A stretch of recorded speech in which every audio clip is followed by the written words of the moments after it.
ஏன் இதை சரியாக இப்போ வரைக்கும் எந்த அரசும் தீர்க்க முடியவில்லை? நிரந்தர தீர்வு தமிழ் தேசியவாதிகள் வைக்கக்கூடியது அப்படின்னா, இந்த காவேரி உற்பத்தி ஆகக்கூடிய பகுதி வந்து குடகு பகுதி என்று சொல்வார்கள். ம். இந்த குடகு பகுதியில் வாழக்கூடிய மக்களுடைய தாய்மொழி வந்து துளு. இந்த துளுவை தாய்மொழியாக கொண்ட மக்கள் இந்த எல்லை வாரி மாநிலங்கள் பிரிக்கப்படும் பொழுது, அப்ப கர்நாடகத்திற்கு அவர்களுடைய பகுதி வந்து செல்லுது அப்படின்னு தெரிஞ்ச உடனே, அவர்களுக்கும் கன்னடர்களுக்கும் ஒரு ஒரு ஒரு நல்ல உறவு கிடையாது. ம், ஏன்னா ம். கன்னடர்கள் வந்து துளுவர்களை வந்து மிக ஒரு ஏளனம், எப்படி தமிழர்களை அவர்கள் ம், ஏளனப்படுத்துகிறார்களோ, அதே ம். போல துளு மக்களையும் ஏளனப்படுத்துவார்கள். அவர்களுக்கு இன்றளவும் ஒரு சரியான அரசியல் பங்கீடுகளோ, அவர்களுக்கான அந்த ஒரு சமத்துவ நடத்தையோ அங்க கிடையாது. துளுவர்களை வந்து கன்னடர்களாக கருத போறதில்ல. ம். அதுபோல துளுவர்களுக்கு என்று அந்த ஒரு தனித்த உரிமையோ, இல்ல அவர்களுடைய அடையாளத்தை காக்க வேண்டிய ஒரு கடமையும் கர்நாடகத்துக்கு சுத்தமா கிடையாது. அப்ப அவங்க என்ன பண்றாங்கன்னு பார்த்தீங்கன்னா, துளு மக்கள் வந்து கன்னடர்களோட நாங்க இருந்தோம்னா, எங்களுக்கு வந்து பெரிய பின்னடைவு ஏற்படும். ம். எங்களுடைய பகுதிகள்லாம் வளர்ச்சி அடையாது. அவங்க வந்து எங்கள வந்து வேற மாரி தான் நடத்துவாங்க. அதனால நாங்க தமிழகத்தோட இணைந்து கொள்கிறோம் அப்படின்னு சொல்லி போராட்டங்கள்லாம் முன்னெடுத்தாங்க. ம், ம். ஆனா அன்றைய தமிழக அரசியல்வாதிகளுக்கு புரிதலின்மை காரணமா, அவர்களுடைய போராட்டத்திற்கு வந்து ஒரு வலு சேர்க்கும். ஏன்னா தமிழ்நாடோடு இணையணும்னு அவங்க ம், போராடினாங்க. ம், ம். அவர்களுக்கு ஒரு உறுதுணையாக இருந்து, "நாங்க வாங்க நாங்க சேர்த்துக்கிறோம்" அப்படின்னு சொல்லி அவர்களை 2 பேரும் சேர்ந்து ஏதாவது ஒரு முடிவு எடுத்து அ எடுத்திருக்கலாம்.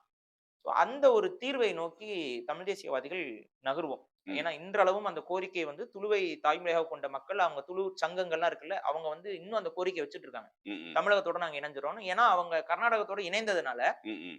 அந்த துளு மொழிக்கான தனித்துவமோ, அந்த மக்களுக்கான அந்த சரியான அரசியல் பங்கீடுகளோ இல்லாமல், அவர்களுடைய இடம், அவர்களுடைய மொழி, கலாச்சார பண்பாடுகளை உயர்த்தி காட்டாமல் ஒரு மாரி தாழ்வாக நடத்தக்கூடிய போக்கெல்லாம் இன்னும் கன்னடர்கள் கடைபிடிக்கிறாங்க. ம், அதனால ம். அவங்க வந்து தமிழர்களோட தங்களை இணைத்துக் கொண்டு, ஏன்னா அவங்க அவங்க சிறுபான்மை மக்கள் ம், தான். ம். அந்த பகுதியில மட்டும் தான் அவங்க அதிகமா வாழ்றாங்க. அப்ப அவங்களுடைய தாய் நிலம் வந்து தமிழ்நாடோடு தான் வரலாற்று காலங்கள்ல தொடர்புடையதுன்னு அவங்க கருதுறாங்க. அது மட்டும் இல்லாமல், அந்த இன்னைக்கு நீங்க பார்த்தீங்கன்னா, தமிழர்கள்ல வந்து துளுவ வேளாளர்கள், ம். அ இந்த மாரி இந்த சாதிய பெயர்கள்லாம் இருக்கும். பேர்கள்லாம் இருக்கு. அதுக்கு ஆமா. காரணம் என்னன்னா, இந்த துளு நாடு வந்து தமிழர்களுடைய ஆளுகைக்கு கீழ இருந்த நாடு. ம், அங்க ம். துளு மக்கள் தமிழர்கள் இல்ல. ஆனா, அந்த துளு நாட்டை வந்து தமிழர்கள் வந்து நிர்வகிச்சிருக்காங்க. அந்த வரலாற்றுல வந்து ஒரு நட்பு இருக்கு. ம், ம். தமிழர்களுக்கும் அவர்களுக்கும் ஒரு ஆதிக்கம் இல்லாம ஒரு நட்பு ஒண்ணு இருந்திருக்கு. அதன் காரணத்தினால தான் இங்கிருந்து போன தமிழ் சமூகங்கள் வந்து அங்க பல குடியாகியிருக்கு. அவங்களே பலர் துளுவர்களாக இன்னைக்கு மாறி இருக்காங்க. ம், ம். சோ இந்த வரலாற உணர்ந்த அவர்கள், தமிழ்நாடு, தமிழர்களோட நம்ம இணைவதுதான் இனவியல் கட்டமைப்புல நமக்கு சரியா இருக்கும். ஒரு தமிழர்களுடைய அந்த சகிப்புத்தன்மையும், தமிழர்களுடைய அந்த ஒரு அரவணைக்கக்கூடிய போக்கும் நமக்கு தேவை அப்படின்னு சொல்லி ஒரு போராட்டத்தை முன்னெடுத்தாங்க. ஒரு போராட்டம் இல்ல, பல போராட்டங்கள் முன்னெடுக்கப்பட்டது. அன்றைய சூழல் தமிழக அரசியல் அதை கண்டுகொள்ளவில்லை. ஆனால் இன்றைய சூழலில் தமிழகம் அதை உற்று நோக்க வேண்டும். அவர்களுக்கு மீண்டும் வலு சேர்க்க வேண்டும். இல்ல இதை இப்போ நோக்கி நகரணும் நம்ம. இப்போ தமிழ் தேசியம் பேசுறீங்க நீங்களே. ஆமா, பொதுவாக பலர் வந்து தமிழருக்கு தான் அதுல உரிமை வேணும்ன்றதும் ஆமா, தமிழ் தேசியம் இருக்கு. ஆமா. அப்படிங்கும்போது திருப்பி இன்னொருத்தரை கொண்டு வந்து இங்க சேர்க்கும்போது, அந்த 2 பக்கமும் பகையாகாதா இல்ல, இன்னும்? இல்ல. இங்க சிக்கல் என்ன அப்டின்னா, இப்ப துளுவர்கள் வந்து கர்நாடகத்தை நாங்கள் ஆளணும்லாம் அவங்க கேட்கல. ம். கர்நாடகத்தில் அவர்களுக்கான விகிதாச்சார அடிப்படையில் உரிமைகள தான் கேட்கறாங்க. இப்ப அந்த உரிமைகள் வந்து தமிழர்கள் நாங்க கொடுப்பதற்கு தயாராகவே இருக்கிறோம். ம். இங்க இருக்கக்கூடிய தெலுங்கர்கள், கன்னடர்கள், மலையாளிகள் எவ்வளவு சதவீதம் இருக்கிறார்களோ, அவர்களுக்கான உரிமைகளை கொடுப்பதற்கு தமிழர்கள் தயாராகத்தான் இருக்கோம். ஆனா இங்க அடிப்படை சிக்கல் அவங்களுக்கு என்னன்னு பார்த்தீங்கன்னா, கன்னடர்கள் அவர்களை மதிப்பதில்லை. ம், அவங்க ம். அவங்க சினிமா ஒரு எடுத்துக்காட்டுக்கு இப்ப நீங்க வந்து இந்த ரெட்டின்னு ஒரு படம் வந்துச்சு. அர்ஜுன் ரெட்டின்னு ஒரு ம், ம். படம் வந்துச்சு. ஆமா. கன்னட படம் தான் அது. ம். அந்த கன்னடத்துல முதல்ல அந்த படம் வந்தப்ப, அங்க இருக்கக்கூடியதுல அந்த துளு மக்களுடைய நிலை, அந்த துளுவர்கள் வந்து எப்படி கன்னடர்கள பார்க்குறாங்க, கன்னடர்கள் துளுவர்கள எப்படி பார்க்குறாங்கங்கிறதெல்லாம் கொஞ்சம் காட்டியிருப்பாங்க. ம், ம், அது ம். என்னன்னா அவங்களுக்குள்ள ஆகாது. அந்த ஒரு ம். மாரி ஒரு சாதிய மோதல் அவங்களுக்குள்ள இருக்கிறதெல்லாம் காட்டியிருப்பாங்க அந்த படத்துல. அந்த ஹீரோயின் வந்து துளுவை ம், சார்ந்த ஒரு ம், பொண்ணா ம். இருப்பா. அ கட்டி குடுக்க மாட்டாரு. ம். அது எப்படி காட்டியிருப்பாங்கன்னா, அந்த துளு மக்கள் வந்து கொஞ்சம் ஒரு மாரி கேஸ்டிஸ்ட் அப்படிங்கிற மாரியான ஒரு தோற்றத்துல அந்த படத்துல காட்டியிருப்பாங்க. ஆனா ம். உண்மை அது அல்ல. அது நேர் எதிர். கன்னடர்கள் தான் அந்த கன்னடர்கள் அந்த தான் முழு அவர்கள இதோட வந்து இருக்காங்க. ஒரு மாரி, ஏன்னா அவங்க சிறுபான்மை. அவங்கள வந்து அவங்க மீது ஒரு வன்மத்தை தொடர்ச்சியா சினிமாக்கள்ல இதுலலாம் அவங்க காட்டிக்கிட்டே இருக்காங்க.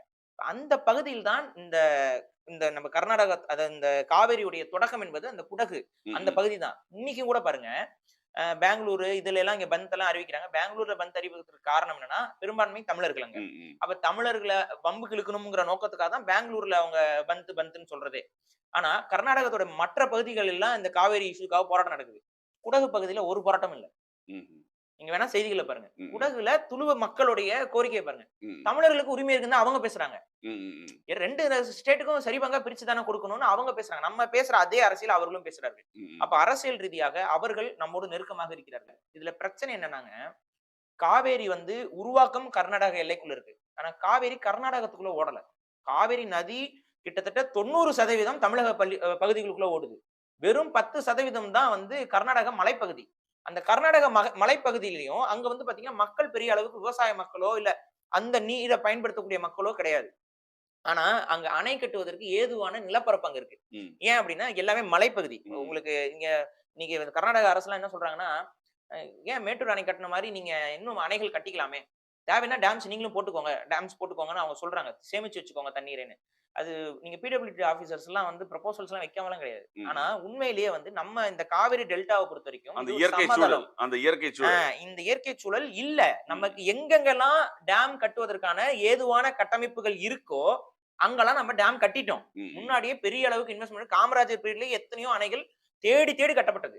இதுக்கப்புறம் நம்மளுடைய இடங்கள்ல ஒரு சில இடங்கள்ல சின்ன சின்ன டேம்ஸ் வேணா கட்டலாம். ஆனா நீங்க சொல்ற மாரி ஒரு பெரிய அளவு தண்ணீரை சேமித்து வைக்கக்கூடிய பெரிய அணைக்கட்டுகளை கட்டுவதற்கு நம்ம கிட்ட இடமே இல்ல.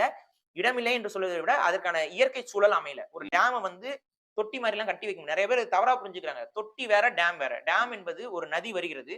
அதை தடுத்து ஒரு இடத்தில் சேமித்து வைக்கக்கூடிய இடம். இந்த சேமிப்ப வந்து இங்க என்ன நெனச்சுக்கிறாங்க, எல்லாம் செவுரா கட்டிட்டோம்னா அது சேமிச்சுரும் அப்படின்னா அப்படிலாம் கட்ட முடியாது.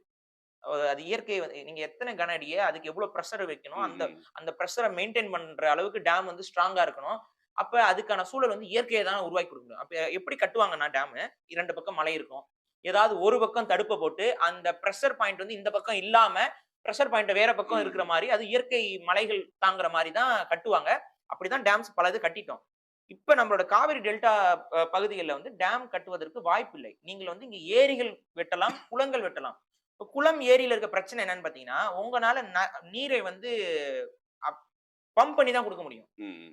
அது எப்படி நீங்க சாத்தியப்படுத்த முடியும்? நீங்க ஏரியில இருந்து இன்னைக்கு வரைக்கும் நீர் எவ்வாறு பாசனப்படுதுன்னு பாருங்க.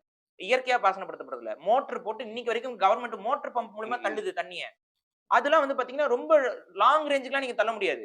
அங்கங்க சேமிச்சு வைக்கலாம். அந்த ஒரு இயற்கையான ஹெவி பிரஷர் பிரஷர் இல்லைன்னா இல்லைன்னா நம்மளால இல்லைன்னா அந்த நம்ம நகர்த்துறது இயற்கையான கஷ்டம். சூழல்ல இப்ப நீங்க காவேரியா கர்நாடகத்துல அங்க இருந்து திறந்து விடுறாங்கன்னா, இங்க நீர்ப்பாசனம் வந்து தஞ்சாவூர் வரைக்கும் காவேரி நீர் வருது அப்படின்னா, அது இயற்கை சூழல் தான் அதுக்கு காரணம். ம். ம். இது அவங்க வந்து அவனும் பிரஷர் போட்டு தள்ளிலாம் விடுறது இல்ல. ஆனா இங்க இருந்து நீங்க காவேரி மேல தள்ள முடியுமா? ம். ம். தள்ள முடியாது. அப்ப இயற்கை விதிக்கு உட்பட்டு தான் நம்ம இது எல்லாத்தையும் பயன்படுத்தணும். அப்ப உலக அளவுல நதிநீர் சட்டம்னு ஒண்ணு இருக்கு. அந்த நதிநீர் சட்டத்தின் உட்பட்டு தான் இன்னைக்கு இந்த வழக்குகள் பேச்சு பொருளாக்கப்பட்டிருக்குது. அது என்ன சட்டம்னா, நதிகள் வந்து நீங்களும் உரிமை கொண்டாட முடியாது, நானும் உரிமை கொண்டாட முடியாது. ம். இப்ப காவேரிக்கு நான் உரிமை கொண்டாடல. ம். தமிழர்கள் உரிமை கொண்டாடல. நமக்கு அந்த என்ன நம்ம சொல்றோம்னா, இந்த நதி உங்களுக்கும் உரிமை, எங்களுக்கும் உரிமை. அப்ப இந்த உரிமையில உலக சட்டம் ஒண்ணு இருக்கு பாத்தீங்களா? ஒரு நதி 2 நாடுகளுக்கு நடுவுல இதுவே ஒரு பெரிய அவமானம் நமக்கு. ஏன்னா, இது இந்தியாக்குள்ள தான் அந்த நதியே ஓடுது. ஆனா ம். 2 மாநிலங்களுக்குள்ளேயே நம்ம உலக சட்டத்த வச்சு பேச வேண்டியதா இருக்கு. 2 மாநிலங்கள் அப்படிங்க பார்க்கும்போது, இது வந்து உலக சட்டத்த வச்சு தான் நம்ம இங்க இந்திய சட்டம் வந்து ஒழுங்கா அதுக்கு டெஃபினிஷன் குடுக்கல. இல்ல அவங்களோட சைடுல இருந்து என்ன சொல்றாங்கன்னா, எங்களுக்கு இங்க இருக்கக்கூடிய மக்களுக்கும், விவசாயிகளுக்கும் உடைய நீர் வந்து முழுமையாக பத்தல. ம், அப்படிங்கும் பொழுது, இதை மீறி எப்படி நாங்க அந்த தமிழ்நாட்டுக்கு குடுக்க முடியும்? ம். அப்படின்ற ஒரு கேள்வி அப்படிங்கிற ஒரு வைக்கும் கேள்வி பொழுது, வைக்கிறாங்க. இப்ப இந்த இத தான் கன்னடர்களுக்கு ஒரு மனித பாடம் நடத்த வேண்டிய தேவை நமக்கு இருக்குது. உலக அரசியல் பாடமும், இந்த நதிகளை எவ்வாறு பங்கிட வேண்டும் என்ற பாடமும் அங்க நடத்தப்படல. தமிழர்களுக்கு அது அந்த புரிதல் இருக்கு. ஆனா அவங்களுக்கு அது இல்ல. காரணம் என்னன்னா, ஒரு நதி எங்க உற்பத்தி ஆகுதோ, அங்க இருந்து அந்த நதி எங்கெங்கெல்லாம் போகுதோ, இதுல பல நாடுகள் வந்தாலும், அந்த ம். நாடுகள் அத்தனைக்கும் பெர்சன்டேஜ் வைஸ்ல உரிமை இருக்கு. அந்த ம். நதியோடைய லென்த் வைஸ்ல தான் அவங்க கணக்கு பண்றாங்க. ஏன்னா, இது இயற்கை குடுத்த வரம். ம். ம். இயற்கை குடுத்த வரத்துல ஒரு சிவிலைசேஷன் அங்கங்க ஒரு நதி இப்ப நைல் நதி எடுத்துக்கோங்க. ம். நைல் நதிலாம் பாத்தீங்கன்னா, கிட்டத்தட்ட எத்தனையோ நாடுகள தாண்டி வருது. ம். பிரச்சனையே இல்ல. ம். நைல் நதி நீர் பிரச்சனைன்னு ஏதாவது ஒண்ணு இருக்கா? ஏன்னா உலக சட்டம் அங்க கடைபிடிக்கப்படுகிறது. வெவ்வேறு நாடுகளாக இருந்தாலும், அந்த உலக சட்டத்தின் அடிப்படையில அந்த நதியோட லென்த்ல எவ்வளவு லென்த் வந்து அந்த மக்கள் பகுதிக்குள்ள போதோ, அந்த லென்த்க்கு தகுந்த ப்ரொபோர்ஷனல்ல ஒரு வாட்டர் ஷேரிங் என்பது இருக்கணும்ங்கறாங்க. ம். அப்படி அந்த லென்த் கான்செப்ட்ல நம்ம காவேரி உரிமையை பார்க்கிறோமானா கிடையாது. ஏன்னா அந்த லென்த் கான்செப்ட்ல நம்ம பார்த்தோம் அப்படின்னா, காவேரி 90% தமிழ்நாட்டுல ஓடுது. ம். அப்ப 90% காவேரி நீர் உரிமை நமக்கு தான் இருக்கணும். ஆரம்பிக்கிறது கன்னடத்துல இருந்தாலும், இருந்தாலும் நம்ம ஓடுறது இங்க தமிழ்நாட்டுல. ஓட பாதை வந்து 90% தமிழ்நாட்டுக்குள்ள இருக்கு. அப்ப தமிழ்நாட்டு மக்களுக்கு தான் 90% உரிமை இருந்திருக்கணும். ஆனா அத கூட நம்ம ஃபாலோ பண்ணல. மாறாக உனக்கும் நஷ்டம் வேணாம், எனக்கும் நஷ்டம் வேண்டாம். ஒரு பெர்சன்டேஜ் அளவுல நமக்கு நடுவுல ஒரு பஞ்சாயத்து பண்ணிக்குவோம்னு சொல்லி சுப்ரீம் கோர்ட் ஆஃப் பஞ்சாயத்துக்கு இழுத்தோம். சுப்ரீம் கோர்ட் என்ன சொல்லுது, இது ஒவ்வொரு முறையும் கூப்பிடாத. நீ நான் ஒண்ணு சொல்றேன். நீங்க 2 பேரும் சேர்ந்து ஒரு பஞ்சாயத்து யூனிட் உருவாக்கி விடுங்க. அந்த யூனிட்டுக்கு இந்த பவர குடுத்துருங்க அப்படின்னு சொல்லிட்டு சுப்ரீம் கோர்ட் தீர்ப்பு குடுத்துருச்சு. அதன் அடிப்படையில காவேரி மேலாண்மை வாரியத்த நம்ம ஆரம்பிச்சாச்சு. உருவாக்கணும். இப்ப அந்த காவிரி மேலாண்மை வாரியம் சொல்வதும் இவர்கள் கேட்டுக்கொள்ள மாட்டேங்கிறார்கள். இப்போ இதுல சுப்ரீம் கோர்ட் இப்போ இந்த ஜட்ஜ்மெண்ட் இருக்கு இல்லையா, இந்த சுப்ரீம் கோர்ட்டோடைய புரிதல் சரியாக இல்லையா அதனோட சில தீர்ப்புகள்ல? கிடையாதுங்க. சுப்ரீம் கோர்ட் வந்து இப்ப இந்த 2 தரப்பு வாதங்களை முன்வைத்து, அதுக்கப்புறம் உலக சட்டங்கள், நடைமுறை சட்டங்கள், யதார்த்தங்கள் இது எல்லாத்தையும் உள்ளடக்கி தான் இந்த தீர்ப்பு என்பது கொடுக்கப்பட்டிருக்கிறது. ம். இந்த தீர்ப்புல தமிழர்களுக்கு சாதகமான தீர்ப்பான கிடையவே கிடையாது. ம். ஏன்னா, இந்த இந்த முதல்ல போடப்பட்ட ஒப்பந்தத்திலிருந்து நீங்க கணக்கு பண்ணி பார்க்கணும். முதல்ல போடப்பட்ட ஒப்பந்தம் வெள்ளையர்கள் ஆட்சி காலகட்டத்துல. ம். அப்ப வந்து மைசூர் என்பது ஒரு தனி நாடு. அது எப்படி சொல்லணும்னா, மைசூர் என்பது தனி ரெஜிமென்ட், தனி கவர்ன்மெண்ட். ம். அவர் அரசாட்சிக்குள்ள இருந்தது. அவங்களுக்கும் மெட்ராஸ் பிரசிடென்சி பிரிட்டிஷ் அரசாங்கத்துடைய கட்டமைப்புல இருக்கக்கூடிய ஒரு மாகாணம். அப்ப மெட்ராஸ் பிரசிடென்சிக்கும் மைசூர் அரசாங்கத்துக்கும் ஒரு ஒப்பந்தம் என்பது இந்த நதிநீர் பங்கீடுல ஏற்படுகிறது. இதுதான் முதல் ஒப்பந்தம், காவேரி நதிநீர் பங்கீடு ஒப்பந்தம். இந்த ஒப்பந்தத்துல நமக்கு வருடத்திற்கு மைசூர் அரசாங்கம் நமக்கு கிட்டத்தட்ட 380 டிஎம்சி தண்ணி வருடத்திற்கு கொடுக்க வேண்டும் என்று அந்த ஒப்பந்தம் என்பது கையெழுத்திடப்பட்டிருந்தது. அந்த ஒப்பந்தத்திற்கு சில ஆண்டுகள் வந்து வரையறை வச்சிருந்தாங்க. அப்பவே பல அரசியல்வாதிகள் என்ன சொன்னாங்கன்னா, அந்த ஒப்பந்தத்தை நீடிக்கணும்னாங்க. ஆனா கர்நாடக தரப்பு என்ன சொல்லிருச்சுன்னா, இது மைசூர் கவர்மெண்ட்டுக்கும் மெட்ராஸ் பிரசிடென்சிக்கும் போட்ட ஒப்பந்தம். இப்ப மெட்ராஸ் பிரசிடென்சியும் கிடையாது, மைசூர் கவர்மெண்ட்டும் கிடையாது. அதனால இதை நாங்க ஒத்துக்க மாட்டோம். இந்த இதை முடிச்சிடணும். புது ஒப்பந்தம் என்பது போடப்படணும்னாங்க. சோ இந்த புது ஒப்பந்தம் போடப்படும் பொழுதே அங்க நம்ம நதிநீர், அதாவது இந்த உரிமையை நம்ம எப்படி இழக்கிறோம்னு பாத்தீங்கன்னா, இந்த முடிவு என்பது கர்நாடக அரசோட முடிவு போல ஒரு தோற்றத்தை கொடுத்து விட்டார்கள். அவங்க என்ன பண்ணிட்டாங்க, நாங்க திறந்து விடுறதுங்கிற அந்த திறந்து விடுற ரைட்ஸ் அவங்க கிட்ட இருக்கு. அது அப்படி வச்சிருந்திருக்கவே கூடாது. நம்ம என்ன பண்ணிருக்கோம், பொதுவா ஒரு கமிட்டி அப்பவே ஃபார்ம் பண்ணி, இன்னைக்கு நீங்க சொல்றீங்களா காவேரி மேலாண்மை வாரியம், இதை வந்து அன்னைக்கே பண்ணிருக்கணும். அன்னைக்கு பண்ணாம அந்த ஒரு கொஞ்ச நாளைக்கு அவங்களுக்கு அந்த ரைட்ஸை வந்து அவங்க கட்டுப்பாட்டுல முழுசா கொடுத்துட்டு அவங்க மக்களுக்கு ஒரு உளவியலை உருவாக்கிட்டாங்க. என்ன உளவியல்னா, காவேரி நம்ம ஊர்ல பிறக்குது, நம்ம ஊர்ல பிறக்கிறதுனால காவேரி நமதே, அப்ப காவேரியோட நீர் நமக்கு தான் சொந்தம் அப்படின்னு சொல்லிட்டு இவங்க வந்து என்னன்னா, அவங்க பக்கம் திருப்புவதற்கு அணைகள் கட்டணும், அது கட்டணும், இது கட்டணும்னு சொல்லி பாக்குறாங்க. ஆனா இப்ப இதே கன்னடர்கள் மழை பெய்யுது, இப்ப நீங்க எதிர்பார்ப்பதை விட அதிக அளவு மழை பெய்யுது, காவேரி உன் கூட உட்காந்துட்டு இருக்குமா? காவேரி நமதே அப்படின்னு சொல்றீல, உன் கூட தான் உட்காருதா? அப்ப எதுக்கு ஐயோ காவேரி போயிரு, அதிகப்படியான தண்ணீர் வரும்போது இங்க வருது. போன மாசம் கூட மழை பெஞ்சது. அப்ப வந்து நீ காவேரி ஐயோ போயிரு என் தந்து விடுற வச்சுக்கோ, ஏன் காவேரி நமதேன்னு அணைகளை மூடியே வச்சிருக்கேன் பாப்போம், கர்நாடகமே ஃபிளட் ஆகி போயிடும். அப்ப தெரியுது உங்களுக்கு, காவேரி நீ எவ்வளவுதான் அடைச்சு வைக்க நினைச்சாலும் அந்த பொண்ணு யாரை நோக்கி ஓடி வரா? தமிழர்களை நோக்கி ஓடி வரா. அப்ப அவர் யார் வீட்டு பொண்ணு? அவ தமிழர் வீட்டு பொண்ணு. ஒரு பொண்ணை நீங்க வலுக்கட்டாயமா வீட்டுக்குள்ள பூட்டி வைக்கிறீங்க. அவ இல்ல நான் அங்கதான் போகணும்னு போறானா, அது அந்த இடத்துக்கு தானே விடணும் அந்த பொண்ணை. இதுதானே நீதி. காவேரி என்ற பெண் நதி தானே. அந்த நதி என்ன பண்ணுது, உன் வீட்டுல இருக்க மாட்டேங்குது. அது காவேரி அதிகமா கண்ணுல தெரியப்படும் போது என்ன பண்ணுது, நான் தமிழர்களை நோக்கி தான் போவேன்ட்டு போது, நீ வேற வழி இல்லாம திறந்து விடுற. அப்ப இப்ப மட்டும் எதுக்கு மூடி வைக்கிற?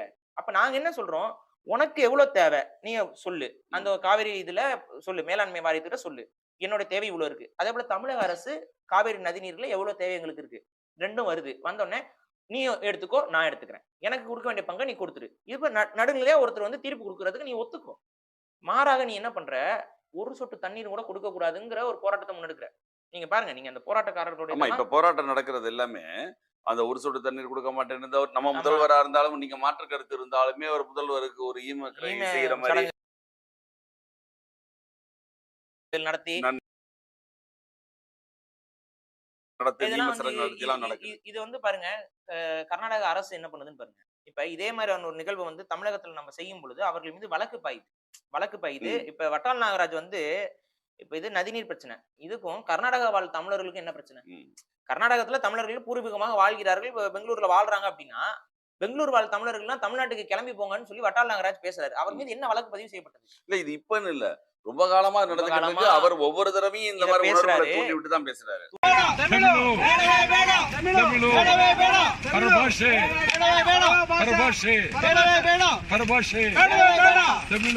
நெடுஞ்சாலைத்துறைக்கு சொந்தமான பெயர் பலகையை அடித்து உடைத்து ரவுடித்தனத்தில் ஈடுபட்டதால் எல்லையில் பதற்றம் ஏற்பட்டது.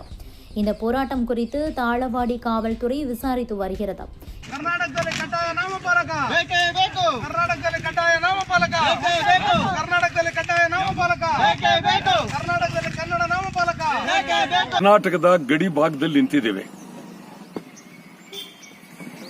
ಹಿಂದುಳಿದ ಗಡಿ ಪ್ರದೇಶ ಚಾಮರಾಜನಗರದ ಕನ್ನಡದ ಭೂಮಿಯಲ್ಲಿ ನಾವು ನಿಂತಿದ್ದೇವೆ. ಈ ಸ್ಥಳದಿಂದ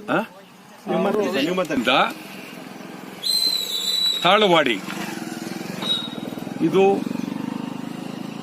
ಕನ್ನಡಿಗರ ಭೂಮಿ ತಾಳ್ವಾಡಿ ಕರ್ನಾಟಕ ಸೇರಬೇಕು ಅಂತೇಳಿ 1969ರಲ್ಲಿ ನಾನು ತಾಳ್ವಾಡಿ ಮುತ್ತಿಗೆ ಅಂತ ಹೇಳಿ ಭಾರಿ ದೊಡ್ಡ ಹೋರಾಟ, ಚಾಮರಾಜನಗರದಿಂದ ಮೆರವಣಿಗೆ, ಎಲ್ಲೇ ಕಟ್ಟೆ ಹತ್ರ ಚಳುವಳಿ, ನನ್ನನ್ನು ಬಂಧನ ಮಾಡಿದ್ರು ಮತ್ತು ಗೋಪಿಚೆಟ್ಟಿಪಾಳ್ಯ ಜೈಲಿನಲ್ಲಿ ಇಟ್ಟಿದ್ರು. ಇನ್ನು ಅನೇಕ ಮುಖಂಡರು, ನಂಜುಂಡಯ್ಯ, ಜಟ್ಟಪ್ಪ, ಅನೇಕ ದೊಡ್ಡ ದೊಡ್ಡ ಚಾಮರಾಜನಗರದ ಮುಖಂಡರುಗಳೆಲ್ಲ ಇದ್ರು. தூண்டி அது அங்க ஒரு கலவரத்திற்கு வழிவகுக்கிறாரு. நீங்க என்ன பண்றீங்க, போய் இப்ப வந்து 144 சட்டம் போட்டு நீங்க வந்து கர்நாடகா முழுக்க அடைச்சு வச்சு, அதாவது தமிழர்கள் வாழக்கூடிய எல்லா பகுதியிலும் வந்து 144 சட்டத்தை போட்டு போலீஸ் பெட்டாலியன் போய் இறங்கி நிக்குது. எதனால நிக்குது? யாருகிட்ட இருந்து பாதுகாக்கிறீங்க? அப்ப அந்த மாதிரியான தவறான உணர்வுகளை தூண்டக்கூடிய நபர்களை சட்ட ரீதியா ஏதாவது நடவடிக்கை எடுத்தீங்களா? வட்டால் நாகராஜ் மேல கை வைக்க மாட்டேங்கிறீங்களே, அரெஸ்ட் பண்ண மாட்டேங்கிறீங்களே, அவர் மேல வழக்கே பதிவு பண்ணலையே. அப்ப கவர்மெண்டோடைய எண்ணத்தை தான் வட்டால் நாகராஜ் பிரதிபலிக்கிறாருங்கிற கணக்காகுதுல. அது சட்டத்துக்கு புறம்பாகவே இருந்தாலும் இப்ப கர்நாடக சீஃப் மினிஸ்டர் என்ன சொல்றாரு, சித்தாராமையா என்ன சொல்றாருன்னா, போராட்டத்தை நாங்கள் தடுக்க மாட்டோம்ங்கிறாரு. அது எப்படிங்க போராட்டத்தை தடுக்காம ஒரு அரசு?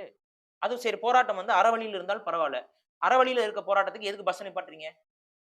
தமிழக அரசு பஸ் எல்லாம் ஏன் நிப்பாட்டுறீங்க? உங்களுக்கு அந்த எல்லைக்கு அப்புறம் தான் இந்த பக்கம் பஸ் நிக்குது. ஆமா, அப்ப ஏன் தமிழக பஸ் உள்ள போக மாட்டேங்குது? அப்ப அந்த அளவுக்கு சட்ட ஒழுங்கு கெட்டு போய் கிடக்குதாங்க. இங்க தமிழகத்துல ஏதாவது பிரச்சனை இருக்கா? தமிழர்களும் கன்னடர்கள் ஒசூர்ல கன்னடர்கள் வாழ்றாங்க. என்ன பிரச்சனை வந்துச்சு? இதுக்குதான் ஒரு கேள்வி என்னன்னா, ஒரு தேசிய சிந்தனை இல்லாததான் இந்த ஒரு குறுகிய மனப்பான்மைக்கு காரணம். வட்டால் நாகராஜ் மாதிரி ஆட்கள் அங்க வளர்ந்ததற்கும் அப்படி நீங்க அந்த பேச்சை நீங்க வந்து நம்ம அப்படி எடுத்துக்கொள்ள முடியாது. காரணம் என்ன அப்படின்னா, இங்க வந்து பாத்தீங்கன்னா ஹிந்தி எதிர்ப்பு போராட்டம் கர்நாடகத்தில் முதல்ல தொடங்குது. ஹிந்தி எதிர்ப்பு போராட்டம் எனது அடையாளம் சார்ந்தது. அது தமிழகத்தில் முதல்ல தொடங்குது, வலுவாக இருந்தது தமிழகத்தில். அதுக்கப்புறம் தமிழர்களை பார்த்து இன்ஸ்பயர் ஆகி தான் கன்னடர்களும் ஒரு சிலர் வந்து ஹிந்தி எதிர்ப்பு எல்லாம் போராட்டம் பண்ணாங்க. ஆனா இந்த மொழி உணர்வு எங்க கிட்ட ஆதியிலிருந்தே இருக்கக்கூடிய மொழி உணர்வு. இந்த மொழி உணர்வோடு இருக்கக்கூடிய நாங்கள் தான் மற்ற சமூகங்களை அடிக்காமல் அரவணைக்கிறோம். ஆனா கன்னடர்கள் அந்த உணர்வு இல்ல. நீ தமிழர் அடிக்கிற, நாங்க கன்னடர்கள் அடிக்கிறது இல்லையே. காவிரி கலவரத்தின் போது தமிழர்கள் எல்லாம் சகட்டு மேனிக்கு அடிக்கிறீங்க, அவங்க சொத்த சூறையாடுறீங்க.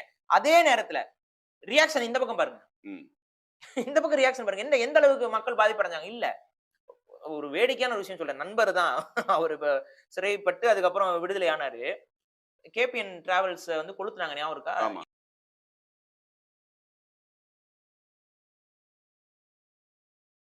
22-year-old Bengaluru woman is making headlines as she set ablaze 42 buses on fire just for 100 rupees and a plate of biryani.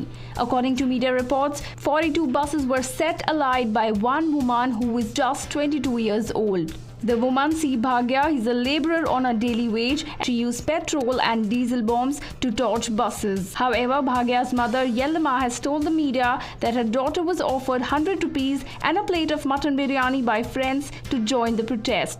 Bhagya stays with her parents in Girinagar. Interestingly, she is the only woman among the 400-odd people arrested in connection with September 12 violence in Bengaluru.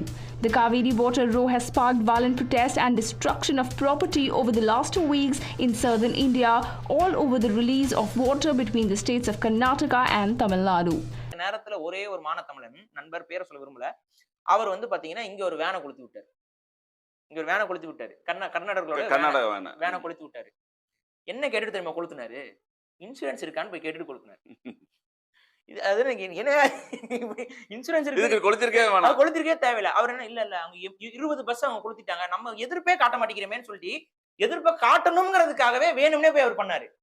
20 insurance உனக்கு இருக்கான்னு கேட்டுட்டு போய் கொளுத்துனாரு. இந்த கொளுத்துன இவர் மீது பாதுகாப்பு சட்டம் போடப்பட்டு தமிழக அரசு நடவடிக்கை எடுத்தது. கைதானாரு. கிட்டத்தட்ட 6-7 மாசங்கள் சிறைப்பட்டாரு. குண்டாஸ் போடப்பட்டது. அதுக்கப்புறம் அவர் வந்து ஒரு கோபத்தை வெளிப்பாடாக செஞ்சிட்டோம்னு சொல்லி அப்புறம் அதுக்கான நஷ்டஈடுலாம் அவர் பக்கம் இருந்து கொடுக்கப்பட்டு அவர் விடுதலை ஆகுறாரு. அந்த பக்கம் கொளுத்துனவங்க எத்தனை பேர் கைது செய்யப்பட்டாங்க? இப்ப நான் என்ன சொல்றேன், இவர் செஞ்சது சட்டப்படி குற்றம். இதை நம்ம என்கரேஜ் பண்ணல. அதுல ஒரு சென்ஸ பாருங்க. இன்சூரன்ஸ் இருக்கான்னு கேட்டுக்கிட்டு அவங்க கிட்ட இன்சூரன்ஸ் கன்ஃபார்ம் பண்ணிட்டு கொளுத்துன நபர் இவரை கைது பண்ணி இவரை வந்து ரிமாண்ட் பண்ணி எல்லாமே சட்ட ரீதியா தமிழக அரசு நடைமுறைப்படுத்துச்சு. அதே நடைமுறை கர்நாடக அரசு ஏன் பண்ணல? அந்த 20 பஸ்களை கொளுத்துன எத்தனை பேர் மீது வழக்கு பதிவு செய்யப்பட்டது? யாரை கைது செஞ்சீங்க? State motivated. தமிழனா இருக்கிறான், நீ மனுஷனா கூட மதிக்கலையே. மனுஷனா நினைச்சிருந்தா கூட, நம்ம கிட்ட தண்ணி இல்ல, நமக்கு மழை பெய்யல, தமிழ்நாட்டுல மட்டும் மழையாவா பெஞ்சிட்டு இருக்கு? நமக்கு இங்க மழை பெய்யலைன்னா அங்கேயும் மழை பெய்யல, இங்க மழை பெஞ்சது காவேரி இங்க நேரம் பண்ணினா அங்கேயும் அவனுக்கு தண்ணி இல்ல. அப்ப நமக்கு தாகம் அடிக்கும் போது அவனுக்கும் தாகம் அடிக்குமே. அப்ப நம்ம கொஞ்சம் தண்ணியை வச்சுக்குவோம், அவனுக்கு கொஞ்சம் தண்ணியை கொடுப்போங்கிறது ஒரு மனிதாபிமானம். அந்த மனிதாபிமானம் அவங்க கிட்ட இல்ல. இது முழுக்க முழுக்க செல்ஃபிஷான ஒரு ஆக்ட். இப்ப இந்த மாதிரியான செல்ஃபிஷான ஆக்ட தமிழர்கள் ஏதாவது ஒரு விஷயத்துல பண்றோமான்னு பாருங்க. எங்கேயுமே நம்ம பண்ணல. இப்ப வரைக்கும் என்எல்சி வந்து நம்மளுடைய இயற்கை வளத்தை சுரண்டி தான் மின்சாரம் உற்பத்தி செய்யப்படுது. நம்ம ஏதாவது தடுத்துக்கிட்டு இருக்கோமா? கர்நாடகாவுக்கு மின்சாரம் என்பது அதிகமா பகிர்ந்து கொடுத்துட்டு இருக்கோம். இப்ப இது வந்து என்னுடைய நிலக்கரியிலிருந்து எடுக்கப்படுது, நீ வந்து மின்சாரம் கிடையாதுன்னு நம்ம சொல்றோமா? போராட்டம் பண்றது இல்ல. பாசிஸ்டுகள், சாவனிஸ்டுகள், தீவிரவாதிகள் என்றெல்லாம் பேசி பழி சுமத்துனீங்க. காவிரியில் தண்ணி கேட்கும்போது எங்கள் பேருந்தை பிடிச்சி வச்சுக்கிறது, எங்கள் படங்கள் ஓடின திரையரங்களை நொறுக்கிறது, எங்கள் மக்களுக்கு உயிர் பயத்தை காட்டி ஒரு அச்சுறுத்தலை கொடுப்பது, அடிப்பது, எங்கள் பேருந்துகளை கல்லெடுத்து நொறுக்குவது, அதில் தண்ணீர் எதற்கு சிறுநீர் தர்றோம் குடிங்க என்று எழுதி அனுப்புவது. இப்போ எல்லா பக்கமும் எங்களை அடிக்கிறாங்க. ஆனால் இந்த நிலத்தில் ஏதாவது நடக்குதான்னு பாருங்க. காவிரியில் இத்தனை பேர் அடிச்சு இது பண்ணவன ஒருத்தனை கைது பண்ணி ஒரு சிறைப்படுத்தினான் செய்தியை படிச்சிங்களா? சும்மா தேவையில்லாம பேச கூடாது. சுற்றி இருக்கிறவங்களாம் அப்போ என்ன வெறி? என்னை அடிச்சு எல்லாரும் வெட்டிக்கிட்டு இருப்பான், நான் கை கட்டிக்கிட்டு வாய் பற்றிக்கிட்டு அப்படி உட்காருமா? என்ன நாயினும் கீழே போ நக்கி பிழை புழுவா நிலையெல்லாம் சொல்ல எவனுக்கு இங்கே அதிகாரம் இல்லை. இதெல்லாம் சைத்து கொண்டு எப்படி இருக்க முடியும்? இதை விடவெல்லாம் ஜனநாயகவாதிகளாக இருக்கவே முடியாது தமிழர்கள். இங்கே வந்து உட்காந்து கன்னட உட்காந்துட்டு காவிரியில் தண்ணி எப்படி தருவான்னு பேசுறது. எனக்காவா தண்ணி கேட்குறேன்? இங்கே வேணாம்ங்கிறவனுக்கு குடிக்க தண்ணிக்கு எங்கடா போவேன்? குடிக்க தண்ணிக்கு எங்கே போவேன்? உனக்கு சோறு அரிசி பருப்பு வெள்ளைக்காய் வெண்டரிக்காயெல்லாம் எங்கேருந்து வருது? ஆளுக்கு பெரிய நீங்கள் தான் பெரிய அறிஞர்களை பிறக்கும் போதே 6-7 மூளையை வச்சு உங்களுக்கு படைச்ச மாதிரியும் நாங்கள்லாம் களிமண் நம்ம வச்சிருக்கிற மாதிரி மண்டைக்குள்ள நீ எங்களை வந்து காமெடி பண்ணிட்டு அலைகிற, லாரியை மறிச்சு அடிக்கிற, போகிற வாரம் எங்கள் வண்டியெல்லாம் தகத்து அடிக்கிற. உனக்கு தான் கை இருக்கு, உனக்கு தான் கல்லெடுத்து தெரியும், உனக்கு தான் அடிக்க தெரியும். டேய், நீ அடிச்சா நான் உயிரோடு இருப்பேன், நான் அடிச்சா நீ செத்து போவேன். தம்பி, ஜனநாயகம் என்பதும் இறையாண்மை என்பதும் தேச ஒற்றுமை என்பதும் தமிழர்களுக்கு மட்டுமானது அல்ல, ஒவ்வொருத்தனுக்கு இருக்கு. அதை கவனத்தில் வச்சு ஆட்டம் காட்டணும். ஆனால் அவன் என்ற கெஞ்சுவான், ஒரு சொட்டு தண்ணீர் உனக்கு தர முடியாது. Yes, I agreed, I agree. நீ நல்ல தன்மானமுள்ள கன்னடனா இருந்தா ஒரு யூனிட் மின்சாரம், ஒரு அலகு மின்சாரம் எனக்கு வேண்டாம் சொல்றா பாப்போம். காவிரி நதிநீர் உரிமை என்பது தமிழ் தேசிய மக்களின் உரிமை. உரிய பங்கீடை கொடுக்க வேண்டும். அவன் கேட்கிற போது தாக்கினா என்றால் கடும் நடவடிக்கை, ராணுவ நடவடிக்கை, சிறைப்படுத்தப்படும். கர்நாடக மாநிலத்திற்கு கொடுக்கப்படுகிற நிதி நிறுத்தப்படும். ஒரு பொருளாதார நெருக்கடியை உங்களுக்கு கொடுப்போம் என்றெல்லாம் நடவடிக்கை எடுத்து எப்படியடா என் இந்திய சகோதரனை அடிப்பாய் என்ற கேள்வி இந்த நாட்டை ஆளுகிற உயர்ந்த இடத்தில் இருக்க முதன்மை அமைச்சர் ஐயா மோடியிடமிருந்து, அதை நீர்வளத்துறை அமைச்சரிடமிருந்து அல்லது பாதுகாப்புத்துறை அமைச்சரிடமிருந்து எவரிடமாருந்து ஒரு வார்த்தை, ஒரு அறிக்கை, ஒரு கண்டன குரல் வந்திருந்தால் இந்திய தேசியம் இருக்கும். காவிரி என்னுடைய நெற்களஞ்சியம். தஞ்சாவூர், தஞ்சை விளைந்து விட்டால் தமிழ்நாட்டு பஞ்சம் தீந்துரும். தமிழ்நாடு விளைந்து விட்டால் இந்திய நாட்டின் பஞ்சம் தீந்துரும். இது யதார்த்த உண்மை. எங்க இருக்கு திராவிடம்? இந்திய தேசியம். காவிரியில் தண்ணி கேட்டு போராடிக்கிட்டு இருக்கேன். நான் இன்னும் போராடவே ஆரம்பிக்கல. நீ என் மாநில முதலமைச்சரின் உருவப்படத்தை வைத்து இறந்தோருக்கு அனுப்புற மாலை போல அணிவித்து அவரை பாடை கட்டி தூக்குகிறாய் என்றால் எவ்வளவு மானங்கட்ட இனம் நீங்களை நீ நினைச்சிருக்க, கூட்டம் நினைச்சிருக்க. நீ எப்படி நினைச்சிருக்க? நீ தமிழரை இழிவாக பேசிவிட்டார்கள் என்பதற்காகவே என் பாட்டனார் சேரன் செங்குட்டுவன் படையெடுத்து சென்று கனகனையும் விசயனையும் தோற்கடித்து தலையிலே கற்களை சுமக்க வைத்து கூட்டி வந்து எங்கள் பாட்டி, எங்கள் மூதாதை கண்ணகி பெருமாட்டிக்கு கோயில் கட்டினான் அந்த கற்களை வைத்து என்பதை நீ கவனத்தில் வச்சுக்கணும். டேய், எங்ககிட்ட இந்த சண்டையெல்லாம் சில்லுண்டி வேலையெல்லாம் காட்டாதடா நீ பைத்தியக்காரப்பல. சண்டைகளெல்லாம் நாங்கள் ரொம்ப போட்டு முதலில் பண்பட்ட இனம், முதலில் நாகரிக அடைந்த இனம் போர்க்குணம் மற்று போயிருங்கிறான். இதுதான் முதலாக நாம் எழுதப்பட்ட ஆ என்ற வடிவம். இந்த வடிவத்தை பனை ஓலைகளில் நாம் எழுத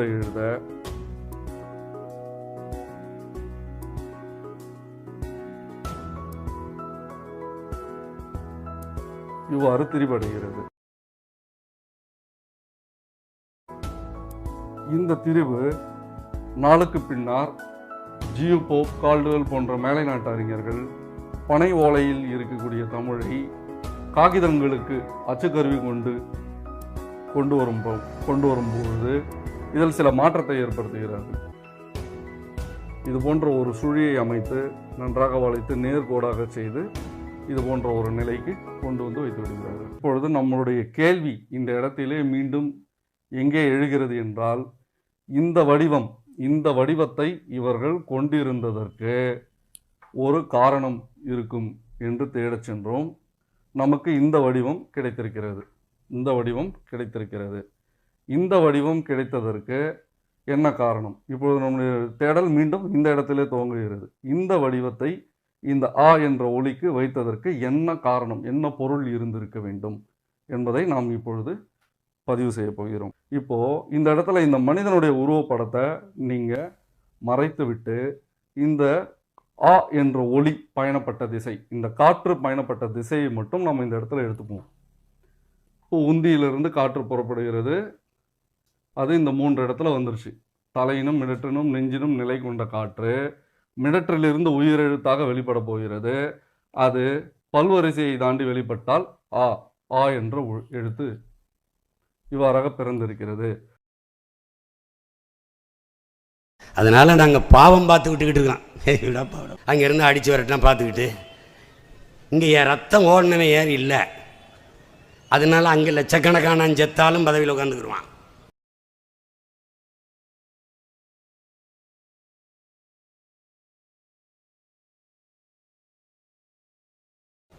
ஆந்திர காட்டுக்குள்ளே செத்தாலும் இருப்பான். கடலுக்குள்ளே கடலுக்குள்ளே மீன் பிடிக்க போகணுன்னு செத்தாலும் பேசாமல் இருப்பான். கர்நாடகாவில் அடித்தாலும் உதுத்துட்டு இருப்பான். ஏன் அவனையே செருப்பு கட்டி அடித்தாலும் பேசாமல் இருப்பான். நல்லா அடிக்கிறீங்கண்ணா, நல்லா ஸ்வீட்டண்ணா, ஸ்வீட்டு பாடையில் தூக்கிட்டு போறீங்களோண்ணா. நல்லா இருக்குண்ணா. நெய்வேலி பழுப்பு நிலக்கரி மின்சாரம் எடுத்துக்கிட்டே போகிறான். இந்திய நிலப்பரப்பில் 81 விழுக்காடு இந்த நிலக்கரி வளம் தமிழ்நாட்டில் தான் இருக்குது. அதில் 31 விழுக்காடு இங்கே இருக்குது. மீதி 50 விழுக்காடு இங்கேருந்து அப்படியே மன்னார்குடி வரை இருக்குது. இவன் என்ன பண்ணுவான் தெரியுமில்ல? தோண்டிக்கிட்டே போவான். 20,000 30,000 போலீஸை வச்சு அடிப்பான். விவசாயத்துக்கு இலவச கரண்டு. இந்த பிச்சைக்கார பையில விவசாயம் பண்ண இடமே இல்லாமல் ஆயிரக்கணக்கான ஏக்கரை பறிச்சுக்கிட்டு என்னை வீதியில் விட்டுவிட்டு விவசாயத்துக்கு கரண்ட் இலவசம், கரண்டு. அதை வச்சு எங்கிட்டு போய் சொரன்றது நான்? ஏய், விளை நிலமே வேளாண்மை செய்ய நிலம் இல்லை, பறிச்சுக்கிட்ட அப்புறம் இந்த இலவச மின்சாரத்தை வச்சு நான் என்ன பண்ண? அப்படி லேசா அப்படி சப்பிட்டு போகிறதா? என் மின்சாரத்தை கொஞ்சம் குடிச்சிட்டு போகிறதா? வைத்தியக்கார பயிலில் வச்சுக்கிட்டு நம்ம படுற பாடு. அதை விட்டு நிலத்தை எடு, நிலக்கரி நிலக்கரி நிலக்கரி. ஏய், போர் நடந்து அழிவை சந்திச்சா கூட மறுபடியும் மக்கள் அந்த இடத்துல குடியேறியலாம். ஆனால் அணுவுலை வெடித்தாலும் இந்த நிலக்கரியை எடுத்து மின்சாரம் தயாரித்து விட்டு கரி தீந்து போச்சு என்று நீ மூடி சென்றாலும் மறுபடியும் மக்கள் அந்த இடத்துல குடியேற முடியாதா? முட்டாள். நீ அப்படியே சுரண்டிக்கிட்டே போவ. இப்போ எவ்வளவு ஆண்டு கழிச்சிருக்க? இன்னொரு 60 ஆண்டுகளுக்கு எடுப்பியா? அதுக்கப்புறம் எங்கே போவ?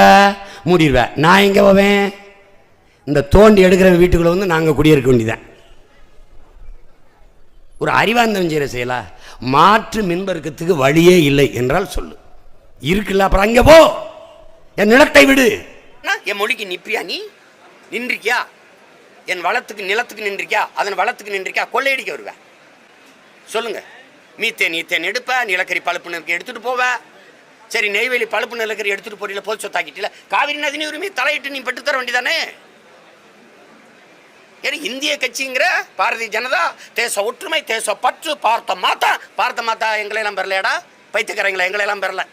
பாரத மாதா கர்நாடகாவில் இருக்க கன்னடர் தான் பெற்றிருக்காளா?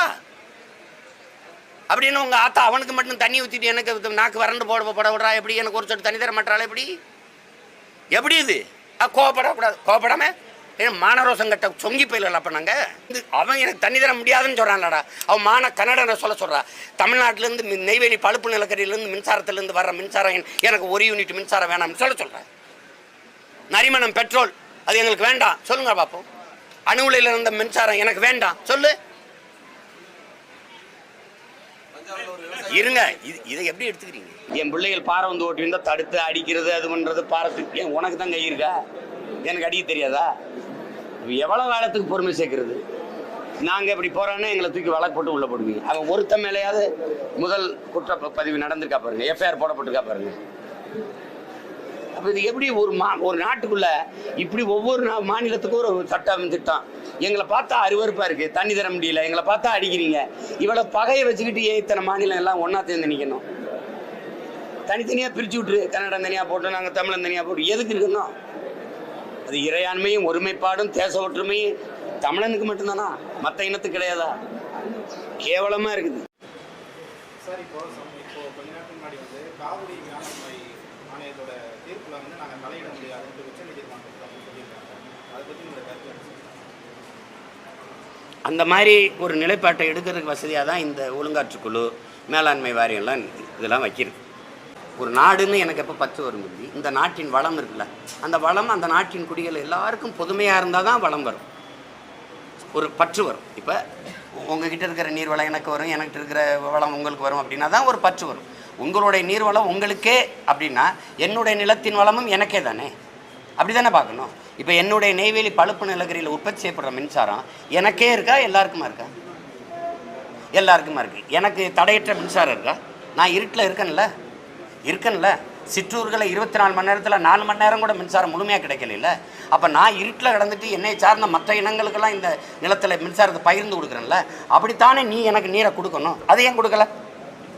எனக்கே பத்தலைங்கிற வார்த்தை சொல்லியில, அப்படி நானும் எனக்கே மின்சாரம் பத்தலைன்னு சொன்னால் எப்படி இருக்கும்? தேசம் எங்கே ஒற்றுமையாக இருக்கும்? இறையாண்மை எங்கிட்டு இருக்கும்? அதையும் ஆள்றவங்க கேட்கல, அந்த யாருமே கேட்கல. நாங்கள் கேட்டால் இதில் எங்கே பாசிசம் வருது? ஏண்டா நீங்கள்லாம் கெட்டிக்காரங்க, நாங்கள் ஏமாளிகளா? நீங்கள்லாம் அறிவாளி புச்சாலியே, நாங்கள் பைத்தியக்கார பயில்களா? எப்படி இது? தேசப்பற்று எங்களுக்கு தான் இருக்கணும், இறையாண்மை தேச ஒற்றுமையில எங்களுக்கு தான், உங்களுக்கு கிடையாது. அப்போ இதெல்லாம் கொடுமைங்க, இதெல்லாம் கொடுமை. என் நரிமணம் பெட்ரோலை தூக்கிட்டு போயிடுவேன், அணுவில் வெடித்தா நான் ஜாகணும், எங்கள் ஆத்தால பெண் ஜாகணும், எல்லாரும் மின்சாரத்தை எடுத்துகிட்டு போயிடுவேன். என்னோட மீத்தேன் ஈத்தேன் என் பூமி தாயின் ஈரக்குலையை அறுத்து, சிறுநீரத்தை அறுத்து, இதயத்தை அறுத்து நீங்கள் எல்லாரும் பயாகஸ் எடுத்துகிட்டு போயிடுவீங்க. என்னை பற்றி கவலைப்பட மாட்டீங்க. தண்ணி விட்றானா தரமாட்டேன். காவிரியில் தண்ணி கொடுத்தா நான் 3 போகம் விவசாயம் பண்ணுவேன். விவசாயம் பண்ணால் மீத்தேன் ஈத்தேன் எடுக்கிறது எப்படி? அதானே ஒரு திட்டம், அதானே. ஆடுங்க, எவ்வளோ காலத்துக்கு ஆடுன்னு பார்க்கணும். அங்கே அதுதான் அரசியல். காவிரி நதிநீருங்கிறது இந்த 2 கட்சியும் அதை அரசியலாக்கும்போது அப்புறம் நீங்கள் ஒரு கேள்வி வருதில்ல உங்களுக்கு, தேச ஒற்றுமை, இறையாண்மை, தேசப்பற்று, இதெல்லாம் எவ்வளோ பெரிய ஏமாற்ற பாருங்க. ஒரே நாடு, ஒரே ரேஷன் கார்டு, ஒரே வரி, ஒரே பாடத்திட்டம், ஒரே தேர்தல், இதெல்லாம் என்னையா ஒரே நாடுங்கிற? பக்கத்தில் இருக்க மாநிலத்திலேருந்து எனக்கு உரிய தண்ணீரை பெற முடியல. இங்கேருந்து சிந்து நதியிலே 80 விழுக்காடு தண்ணீரை பாகிஸ்தான் தான் பயன்படுத்துது, நமக்கு 20 விழுக்காடு தான் பயன்படுத்துகிறோம். அப்போ பகை நாடுகள்னு இருக்கிற பகுதிகள் கூட நீங்கள் பிரச்சனையெல்லாம் பகிர்ந்துக்கிறாங்க.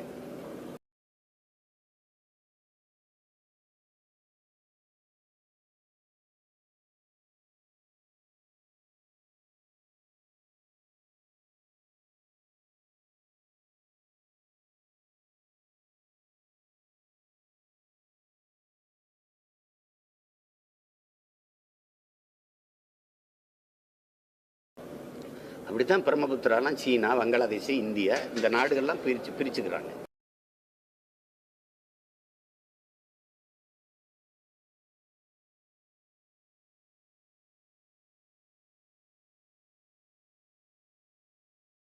நமக்கு வந்து பக்கத்தில் இருக்கிற ஒரு மாநிலம் இவ்வளவுக்கு நம்ம வளங்களை எல்லாருக்கும் கொடுக்குறோம். இப்போ நரிமணம் பெட்ரோலாக இருக்கட்டும், இல்லை நெய்வேலி பழுப்பு நிலக்கிற மின்சாரமாக இருக்கட்டும், அணு உலையில் தயாரிக்கிற அணு உலை வெடித்தா அழிவு எனக்கு, ஆனால் மின்சாரம் எல்லாருக்கும் தான் கொடுக்குறோம். அப்போ என்னுடைய வளங்களை நான் என்கிட்ட தஞ்சை படுகையில் வந்து மீத்தேன் ஈத்தேன் எடுக்கிறீங்கள, அது என்னுடைய மாநிலத்துக்கு மட்டும்தான் இருக்கா? நீங்கள் எடுக்கிற பயோகேஸை நீங்கள் எல்லாருக்கும் தானே கொடுக்குறீங்க. அப்போ என்னுடைய வளங்கள் உங்கள் எல்லாருக்கும் பொதுமையாக இருக்கும். உங்கள் வளம்னு வரும்போது உங்களுக்கு மட்டுமே இருக்கும்னா தேசப்பற்று எப்படி வரும்? அதை நாங்கள் பேசும்போது இனவெறி அரசியல் பேசுகிறாரு, இனவெறியை தூண்டுறாரு. இன உரிமையா இன வெறியா? அதில் என் இனத்துக்கான உரிமையா இன வெறியா? இன உரிமை அரசியலா இன வெறுப்பு அரசியலா? அது சொல்லுங்க. நீங்க அடிக்கும் போதெல்லாம் நான் அடி வாங்கிட்டு இருந்தா அது நன்முறையா இருக்கு, நான் திருப்பி அடிக்கணும்னா அது வன்முறையா மாறிடுது. எப்படி? எங்களை ரொம்ப நல்லவன் நினைச்சு நீங்க விரட்டி விரட்டி அடிக்கிறீங்க. அதனால இங்க வந்து என் மக்கள் அனுபவிக்கிற பிரச்சனைகள் சிக்கல்கள் தான் இங்கே பிரதமர். அதுதான் பிரதமர். இங்கே காவிரி தண்ணி தரல, தஞ்சை பகுதி வறண்டு கிடக்குன்னா, என் வாழ்க்கை இருண்டு கிடக்குன்னா ஒவ்வொரு விவசாயியும் அழுகிறத பாருங்க. உண்மையிலே இந்த நிலத்தில் நான் குடிமகன் தானே, என் வரியில் கன்னடர்களுக்கு பங்கு போகலையா? ஆனாலும் தேசப்பற்று பாரத மாதாக்கு ஜெய. பாரத மாதா வந்து கன்னடர்களை பெற்றுட்டு இல்லை குப்பத்தொட்டிலிருந்து எடுத்து வளர்த்துட்டாளா எங்களை பாரத மாதா? நாங்களும் பாரத மாதாவின் புத்திரர்கள் தானே. அப்போ எங்களுக்கு தண்ணி தராமல் மறுக்கிறதுக்கு காரணம் என்ன? அதெல்லாம் பாருங்க. எவ்வளவு நீதிமன்றம் போனால் அது காவிரி மேலாண்மை அந்த குழு, ஒழுங்காற்று குழு என்ன முடிவு செஞ்சிருக்கோ அதில் நாங்கள் தலையிட முடியாதுங்குது. இதில் எங்களை பார்த்தா அவ்வளவு எலிச்சா பயல்களாக தெரியுதுன்னு நினைக்கிறேன். தமிழர்கள்னாவே அவன் சாகலாம், அவனை சுட்டு கொள்ளலாம், அவனை கடலுக்குள்ள இது பண்ணலாம், கடலுக்குள்ள சுட்டு கொள்ளலாம், அவன் உரிமையை பறி கொடுக்கலாம். தமிழர்கள்னாவே அவங்களுக்கு வந்து ஒரு வேண்டாத ஒரு கூட்டம். என்னை எதுக்கு வச்சிருக்கான்னு நினைக்கிறீங்க? என் நிலத்தில் இருக்கிற வளத்தை சுரண்டுறதுக்கும் இந்த வரிக்கும் தான் வச்சுருக்கான். நிறைய என்னை உயிராவோ எனக்கு உணர்வு இருக்கணும், எனக்கு ஒரு உரிமை இருக்கணும், அவங்க கவலையே பட மாட்டாங்க. நாட்டின் முதன்மை அமைச்சர் ஐயா நரேந்திர மோடி அவர்கள் பேசுகிற போது, ராஜஸ்தானில் பேசுகிற போது பேசுகிறாங்க, இந்தியா கூட்டணியில் இருக்கிற 2 கட்சிகள் காவிரி நதிநீருக்காக அடிச்சுட்டு இருக்கிற சண்டை போட்டுக்கிறதுன்ற. அவருக்கும் இந்த காவிரி நதி பிரச்சனைக்கும் அந்த நீர் பயிருக்கும் எந்த சம்பந்தம் இல்லாத போலவும், அது இந்தியா கூட்டணியில் இருக்கிற 2 கட்சிக்கான பிரச்சனை போலவும், அதாவது நமக்கு அவர் தான் பிரதமர், இந்த காவிரி நதி நீரை தமிழ்நாட்டுக்கு பெற்றுத்தரக்கூடிய பொறுப்பும் கடமையும் அவருக்கு இருக்குங்கிறத மறந்துட்டு எப்படி பேசுகிறாரு பாருங்க. அதே அவர் சொல்கிறார், நாங்கள் குஜராத்தில் இருந்து நர்மதா நதியிலிருந்து நீரை வந்து மற்ற ராஜஸ்தான் மற்ற மாநிலங்களுக்கு, மகாராஷ்டிரா மற்ற மாநிலங்களுக்கு பிரச்சனை இல்லாமல் பகிர்ந்துக்கிறோன்ட்டு.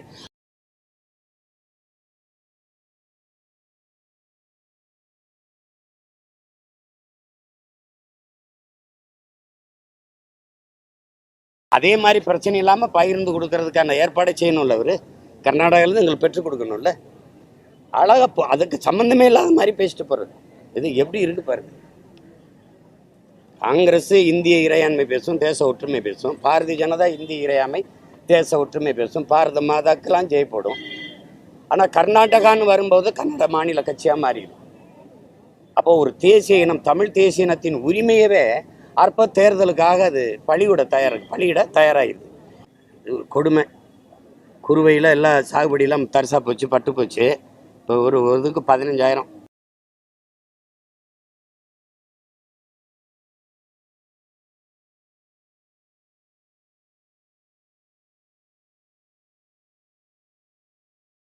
பணத்தை சாப்பிட்டு படுத்த வேண்டியதான் உங்களுக்கு. பணத்தை ஹெக்டருக்கு 15,000. காமராஜர் ஆட்சி காலத்துல காவிரி நதி பிரச்சனை எப்படி கையாளப்பட்டது? இல்லை, அன்னைக்கு பிரச்சனை இல்லையே. இந்திரா காந்தி காலத்தில் 377 டிஎம்சி எங்களுக்கு வந்துட்டு இருந்தது. ஆமாம், இப்போ நீங்கள் என்எல்சியை தம்பி, நீங்கள் இப்படி பாருங்கள், என்எல்சியிலேருந்து மின்சாரம் கொடுக்கூடாது நான் போராட ஆரம்பிக்கும் போது துணை ராணுவத்தை கொண்டாந்து இறுக்கி மூடுறீங்க. என்னை உள்ள நுழைய விடாமல் 144 தடை போட்டு கைது பண்ணுறீங்க. அப்படி வந்து நீங்கள் காவிரியில் தண்ணி தர மறுக்கிற கர்நாடகாவை நீங்கள் இராணுவ பிடியில் அந்த நதி எடுத்துக்க வேண்டியதானே? எடுத்துகிட்டு உரிய நதி நீரை பங்கிட்டு எனக்கு தர வேண்டியதானே? என்னை அடிக்கிறாங்கல்ல, அப்போ பாதுகாப்பு கொடுக்க வேண்டியதானே? இராணுவம் வந்து துணை இராணுவ படையை நிறுத்தி. எனக்கு ஒரு நியாயம், அவங்களுக்கு ஒரு நியாயமா சொல்லுங்கள்? ஒரு சொட்டு தண்ணீர் தர முடியாதுன்னு சொல்கிறாங்க. ஒரு சொட்டு, ஒரு யூனிட் மின்சாரம் கூட தமிழ்நாட்டிலேருந்து எனக்கு வேணாம்னு கர்நாடக அரசு சொல்லிச்சுன்னா அது நம்ம ஏற்கலாம். அப்படி சொல்லுமா? என்னுடைய வளம் எல்லாருக்கும் பொதுமையாக இருக்கணும், உங்களுடைய நீர் வளம் உங்களுக்கு மட்டும்னா நீங்கள் அப்படியே சொல்ல. நதியின் குறுக்கே அணை கட்டுவதே தவறுங்கிறதான் நம்மளுடைய மரபு. நம்ம பாட்டம் கட்டினதோட தடுப்பணை தானே ஒழிய அணையை கட்டி நீர் அங்கேயே தேக்கலை, அது நிரம்பி ஓடிடும். தடுப்பணை வேறு அணை வேறு. அப்போ ஓவர் ஃப்ளோ நம்மள தடுப்பணை நம்ம பாட்டம் காவிரியில் கட்டினது வந்து அணை கிடையாது, தடுப்பணை தான். இப்போ நம்ம என்ன சொல்கிறோன்னா, இப்போ பூமிக்கு மனித உடம்பில் ரத்த நாளங்கள் போல் பூமிக்கு ஆறுகள், பூமி தாயின் ரத்த நாளம். அதை தடுத்துட்டிங்கன்னா மற்றபடி ஆறு செத்து போயிடும். ஆனால் நதியை தடுக்கக்கூடாது. உங்களுக்கு புரியுதா? மாடு பால் கறக்கும்போது நீங்கள் என்ன பண்ணுவீங்க? கண்ணுக்குட்டியை குடிக்க விடுவீங்க, கொஞ்சம் நேரம் தட்டி விட்டுட்டு பாலை கறந்துக்கிடுவீங்க, மறுபடியும் அவுத்து கண்ணுக்குட்டியை பால் குடிக்க விடுவீங்க. அது மாதிரி உங்களுக்கு வேண்டிய நீரை தேக்கிட்டு நதியை அது ஓட்டத்திலே போய் தாயோட சேர விட்டுரும். நாம் கன்னடர்களிடத்தில் பிச்சை கேட்கவில்லை, நமது உரிமையை கேட்கிறோம். நமது அருமை பெரும்பாட்டன் கரிகால் பெருவள சோழன் காவிரியிலே கல்லணையை கட்டுகிற போது கன்னடம் என்கிற மொழியே இல்லை, கணவன் என்று இங்கு எவருமே இல்லை.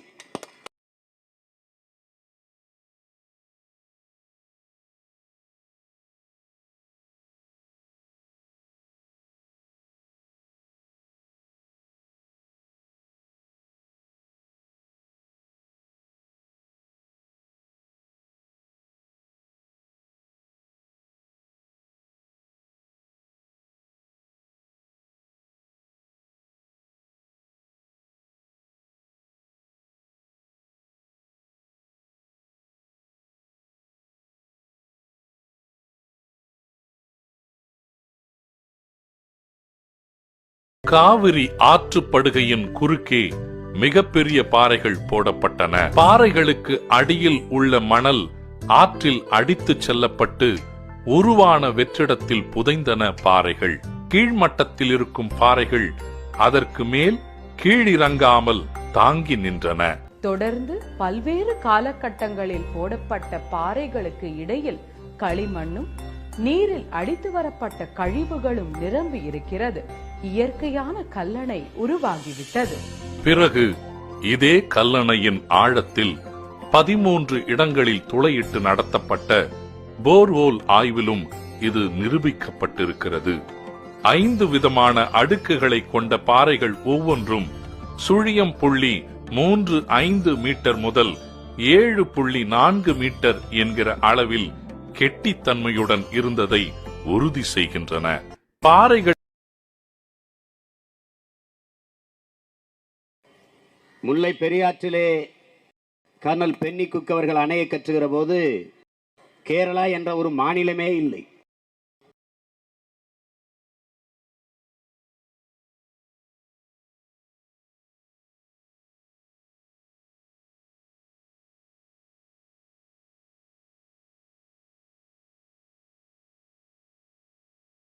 கட்டியவன் தமிழன், கட்டப்பட்டது தமிழனுக்காக. ஆனால் இன்று எல்லா உரிமைகளையும் இழந்து நிற்கிறோம். என்னோட நரிமணம் பெட்ரோலில் மட்டும் எத்தனை ஆயிரம் கோடி ஆண்டொன்றுக்கு வருமானம். அதையெல்லாம் கொடுத்து விட்டு நான் சாராயத்தை விட்டு ஆட்சி நடக்குது இந்த நாட்டில். ஆற்று மணல் கோடி கோடியாக கொள்ளை போகிறது. எதுக்கு தண்ணி விடல? ஏன் இதை மத்திய அரசு தலையிட்டு தீர்க்கல?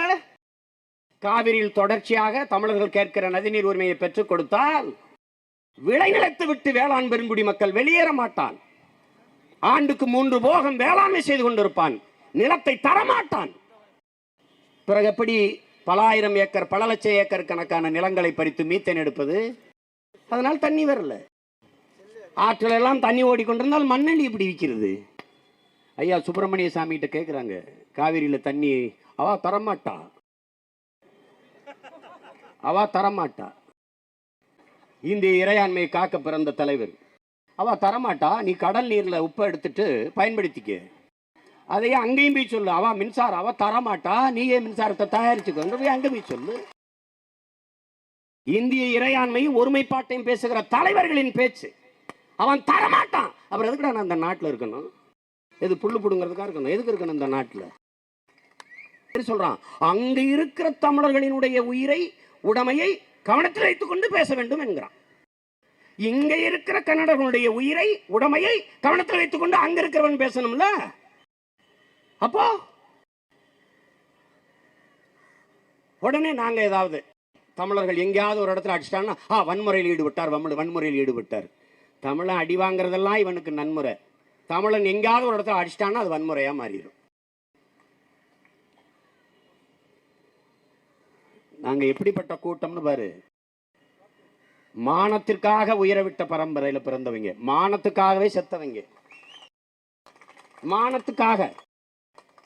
வெள்ளக்காரன் பீரங்கி வச்சிருக்கான் சுற்றுவான்னு தெரியும், துப்பாக்கி வச்சிருக்கான் சுற்றுவான்னு தெரியும், வெறும் வாளும் வேலும் தான் இருக்கு. இதை வச்சுக்கிட்டு அவனை சண்டையில ஜெயிக்க முடியாதுன்னு தெரியும். ஆனாலும் சண்டைக்கு போனோம்.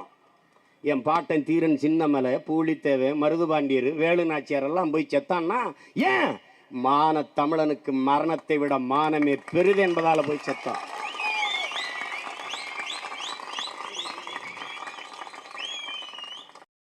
மானத்துக்காக, நீதிக்காக செத்தவன். எங்கள் அருமை பெருமாட்டி கண்ணையார் பாண்டிய நெடுஞ்சலின் அவையிலே போய் என் கணவனா கல்வன், நீயே கல்வன், நீதானடா தவறாக நீதியை சொல்லி என் கணவனை கொன்று விட்டாய் என்று சொன்ன மாத்திரத்தில் நீதியை கொன்று விட்டேனா என்று விழுந்தான், செத்தான் பாண்டிய நெடுஞ்செழியன். எங்களை போல மாண்புமிக்க ஜனநாயகத்தின் பிள்ளைகள் இந்திய பெருந்தேசத்தில் எங்கும் இல்லை. இதை கவனத்தில் வச்சுட்டு பேசணும். அறத்தின் வழி நின்று ஆட்சி செய்த மறவர் கூட்டம் நாங்க. எனக்கு தெரியாத அந்த கடை அடிக்கிறதுக்கும் காரை உடைக்கிறதுக்கும் அது பொறுக்கியல் வேலை. படித்த பண்புள்ள அரசியல் தலைவர்கள் செய்யற வேலை இல்லை. யாதும் ஊரே யாவரும் கேளீர், தீதும் நன்றும் பிறர் தர வாரா என்ற மிகுந்த பெருத்த உயர்ந்த பண்பாட்டுக்கு சொந்தக்கார பிள்ளைகள். பிறப்பு ஒக்கும் எல்லா மனிதருக்கும் என்று பாடல, பிறப்பு ஒக்கும் எல்லா உயிருக்கும் என்று போதிக்குது. நாம் மனிதநேயவாதிகள் அல்ல என் அன்பு பிள்ளைகளே, நாம் உயிர்நேயவாதிகள். நாம் வன்முறையின் மீது தீராத காதல் கொண்ட மனநோயாளிகள் அல்ல. புடக சரி பண்ணி தனி மாநிலமா போல என்னோட வான்னு சரி பண்ணும். அப்ப ஒரு இந்திய நாடு, இந்திய இது ஒரு ஒற்றையாட்சிக்குள்ள நம்ம உட்கார்ந்துருக்கோம் அப்படின்னா அந்த உணர்வு உங்களுக்கு இல்ல. அந்த உணர்வு எனக்கு எனக்கு மட்டும் ஏன் இருக்கணும்னு கேக்குறீங்க? ஆமா, எனக்கு இருக்கணும்னு நீங்க எல்லாம் விரும்புறீங்க, என்கிட்டயே சொல்றீங்க. இப்ப சமீபத்துல ஏதோ பிரச்சனை வந்தப்ப கூட சில கருத்தாளர்கள் என்ன சொன்னாங்க, தமிழர்கள் வந்து இந்த வட இந்தியர்கள் பிரச்சனை வந்துச்சுல, பீகாரிகள் அவங்க எல்லாம் யாது முறை யாவரும் கேளு, யாது முறை யாவரும் கேளு எங்களுக்கு பாடம் நடத்துனீங்களே.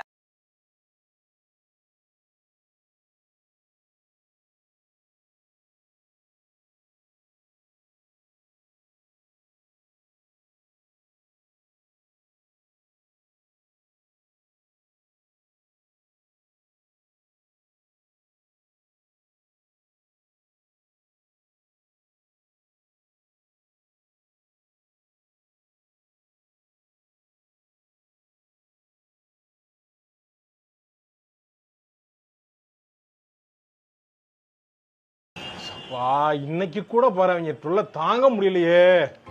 எங்கடா போறாங்க இவங்கலாம்? டேய் எங்கடா போறாங்க? எங்கடா போறீங்க எல்லாரும்? லீவு நாள் அதுமா சாயங்காலமா எங்க கிளம்பி போறாங்க? எங்க போறான்? இந்த அப்புறம் எங்க போறான்? டே அவள எங்க போறான்? இவள எங்க போறான்? எதுக்குடா வரீங்க இவங்கலாம்? எதுக்கு வராங்க இவங்கலாம்? என்ன ஒரு இதா இருக்காங்க? டிராபிக்காவே மாத்துறாங்க இந்த ஊரை. Traffic traffic traffic. அப்படி ஆச்சரியம்லாம் இல்லை, ஏன்னா இது ஆல்ரெடி நான் எதிர்பார்த்ததான். ஏன்னா இப்போ தமிழ்நாட்டில் எங்கே பார்த்தாலும் அவங்க தான் இருக்கானுங்க. ஸோ அவங்களோட எண்ணிக்கை அதிகமாகிட்டு இருக்கும்போது இதெல்லாம் நடக்கும் அப்படின்றத நான் யோசிச்சுட்டு தான் இருந்தேன். திருப்பூரை பொறுத்த வரைக்கும் கிட்டத்தட்ட ஒரு 10-15 வருஷத்துக்கு முன்னாடி அங்கே இருக்கிற பனியன் கம்பெனிகளை வந்து 90% மேலே வந்து தமிழரை வேலை பார்த்தாங்க, 10% கீழே தான் வடக்கன்ஸ் இருந்தாங்க. ஆனால் இன்னைக்கு நிலவரப்படி கிட்டத்தட்ட 65% மேலே ஃபுல்லாக வடக்கன்ஸ் தான். ஸோ இப்படி அவங்களோட ஆட்கள் பலம் அதிகமாக இருக்கும்போது எப்படி பிரச்சனை பண்ணாமல் இருப்பான்? வந்தாரை வாழ வைக்க நாடு தான் நம்ம தமிழ்நாடு. ஸோ இதை கேட்கும்போது ரொம்ப பெருமையாக இருக்குது. ஆனால் வந்தவங்க மட்டும் வாழ்ந்துக்கிட்டு இருந்தா தமிழ்நாட்டில் இருக்கிறவங்க எங்க போவாங்க?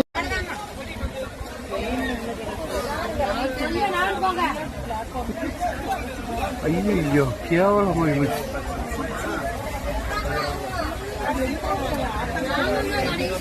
ரயில்வே ஸ்டேஷன் எப்படி? விழுப்புரம் ரயில்வே ஸ்டேஷன்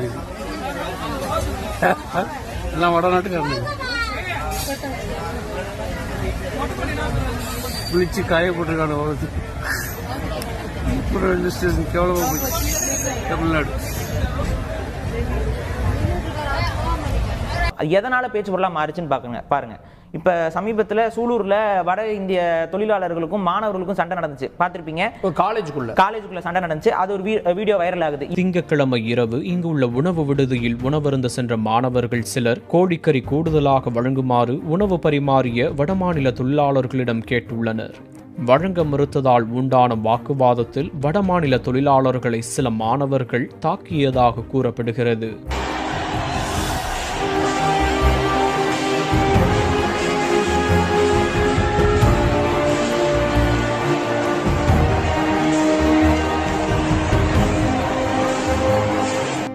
சம்பவம் நடந்தபோது 700க்கும் மேற்பட்ட மாணவர்கள் உணவருந்தை கொண்டிருந்ததால் வடமாநில தொழிலாளர்கள் அடி வாங்கிக் கொண்டு மாணவர்களிடம் கெஞ்சி அங்கிருந்து தப்பி ஓடினர்.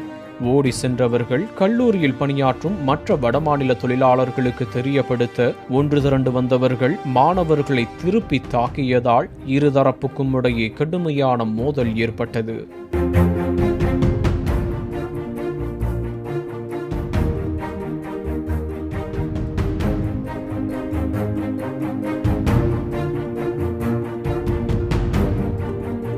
இந்த மாதிரியான சம்பவங்கள் சமீபத்துல திருப்பூர்ல ஒரு பிரச்சனை நடந்துச்சு. அதன் அடிப்படையில தான் இந்த பேச்சு பொருட்கள் அதிகமாச்சு.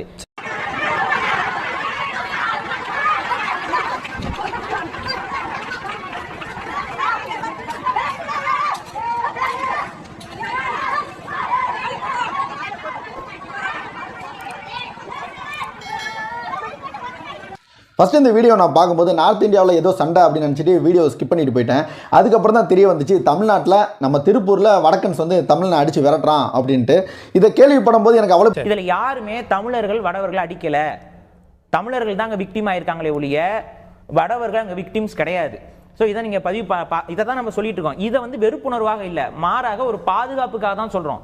இது ரெண்டு தரப்புமே பாதுகாப்பு அடைகிறது. இதை எடுத்துக்கிட்டு இந்த தமிழ் தேசிய தரப்பு தான் இது நம்ம மொத்தமே திசை மாறி போய்கிட்டு இருக்கோம் சார். நம்முடைய கணியன் பூங்குன்றனார் மிகச் சிறப்பாக சொன்னார், யாதும் ஊரே யாவரும் கேளீர் என்று முன்னரே சொன்னார். ஐயாவோட சொத்துல கொஞ்சம் பாதி நான் உறவினர் தான், ஐயாவோட சொத்துல எனக்கு கொஞ்சம் கேள்வி தான். நானும் உங்க சொத்துல கொஞ்சம் பாதி கொடுங்க ஐயா, உங்க சொத்துல எனக்கு கொஞ்சம் பாதி கொடுங்க. உறவினர் கொடுக்க மாட்டீங்களா? உறவினர் கொடுங்க ஐயா, உங்க சொத்துல கொஞ்சம் பாதி கொடுங்க, நாங்களும் வாழணும்ல. வரட்டும், யாரும் ஒரே யாரும் கேள்வி, நானும் கேள்வி தான். வாங்க தயாரா இருக்கிறேன். கேள்விதான். தமிழர்கள் வந்து அவ்வளவு மோசமானவங்க நீங்க தப்பா நினைச்சிட்டு இருக்கீங்க. நீங்க கொடுங்க, நீங்க உங்க சொத்தை எழுதுவீங்க, அதுக்கப்புறம் ஒரு முன் உதாரணம் திறமையை நீங்க தெரிஞ்சுக்கங்க. தமிழர்கள் என்ன பண்ணிட்டு இருக்காங்கன்னா இந்த லேபரை விட்டு எங்கேயோ போயிட்டாங்க. இன்னைக்கு சிலிக்கான் வேலியில போய் கோடிக்கணக்கில் சம்பாதிச்சிட்டு இருக்காங்க. அமெரிக்கால இருந்து நமக்கு பணம் வந்துட்டு இருக்குது. ஒவ்வொரு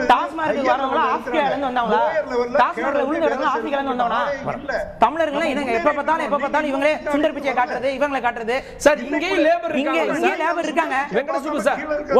உங்களுக்கு என்னன்னா அடிமைகள் வேணும், லேபர் இல்ல. உங்களுக்கு அடிமைகள் வேணும், தமிழன் அடிமையா இருக்க மாட்டான். உங்களுக்கு அடிமைகள் வேணும், அப்படி சொல்லுங்க. போட்டு நீங்க பாருங்க சார், நீங்க போடுற கண்ணாடி தப்பு சார், அதை மாத்துங்க. இல்ல அவர் என்ன கேக்குறாரு வெங்கடசுப்பு சார், அவர் என்ன கேக்குறாரு சார், நம்ம தொழிலாளர்கள் நாம் வேலை செய்து கொண்டு இருக்கிறோம். இங்க இவங்களுக்கு என்னன்னா 16 வயசுக்கு முன்னாடி சின்ன பசங்களை எல்லாம் வேலைக்கு வைக்கிறாங்க. இதெல்லாம் இவர் கேட்பாரா?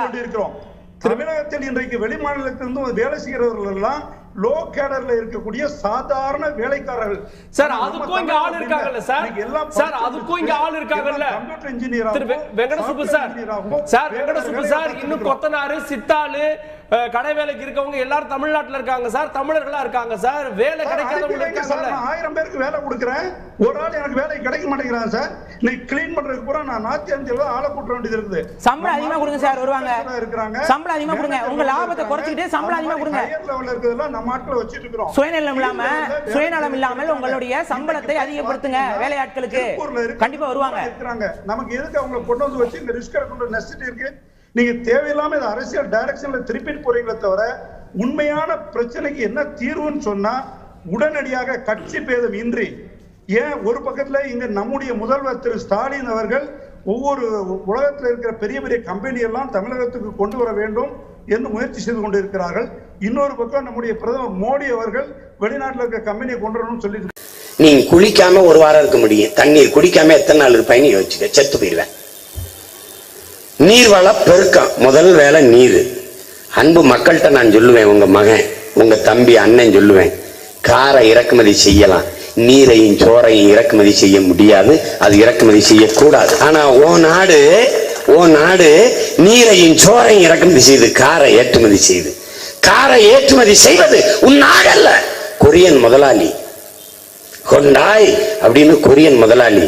அறிவார்ந்த எனது பிள்ளைகள்கிட்ட சொல்லுவேன், ஒரு டன் காரை உருவாக்க 4,50,000 லிட்டர் தண்ணீர் தேவைப்படுது, ஒரு டன் எடையுள்ள காரு. ஆனாலும் ஒரு கார் 2 டன் 3 டன் எடையுள்ள காராக இருக்குது சில கார்.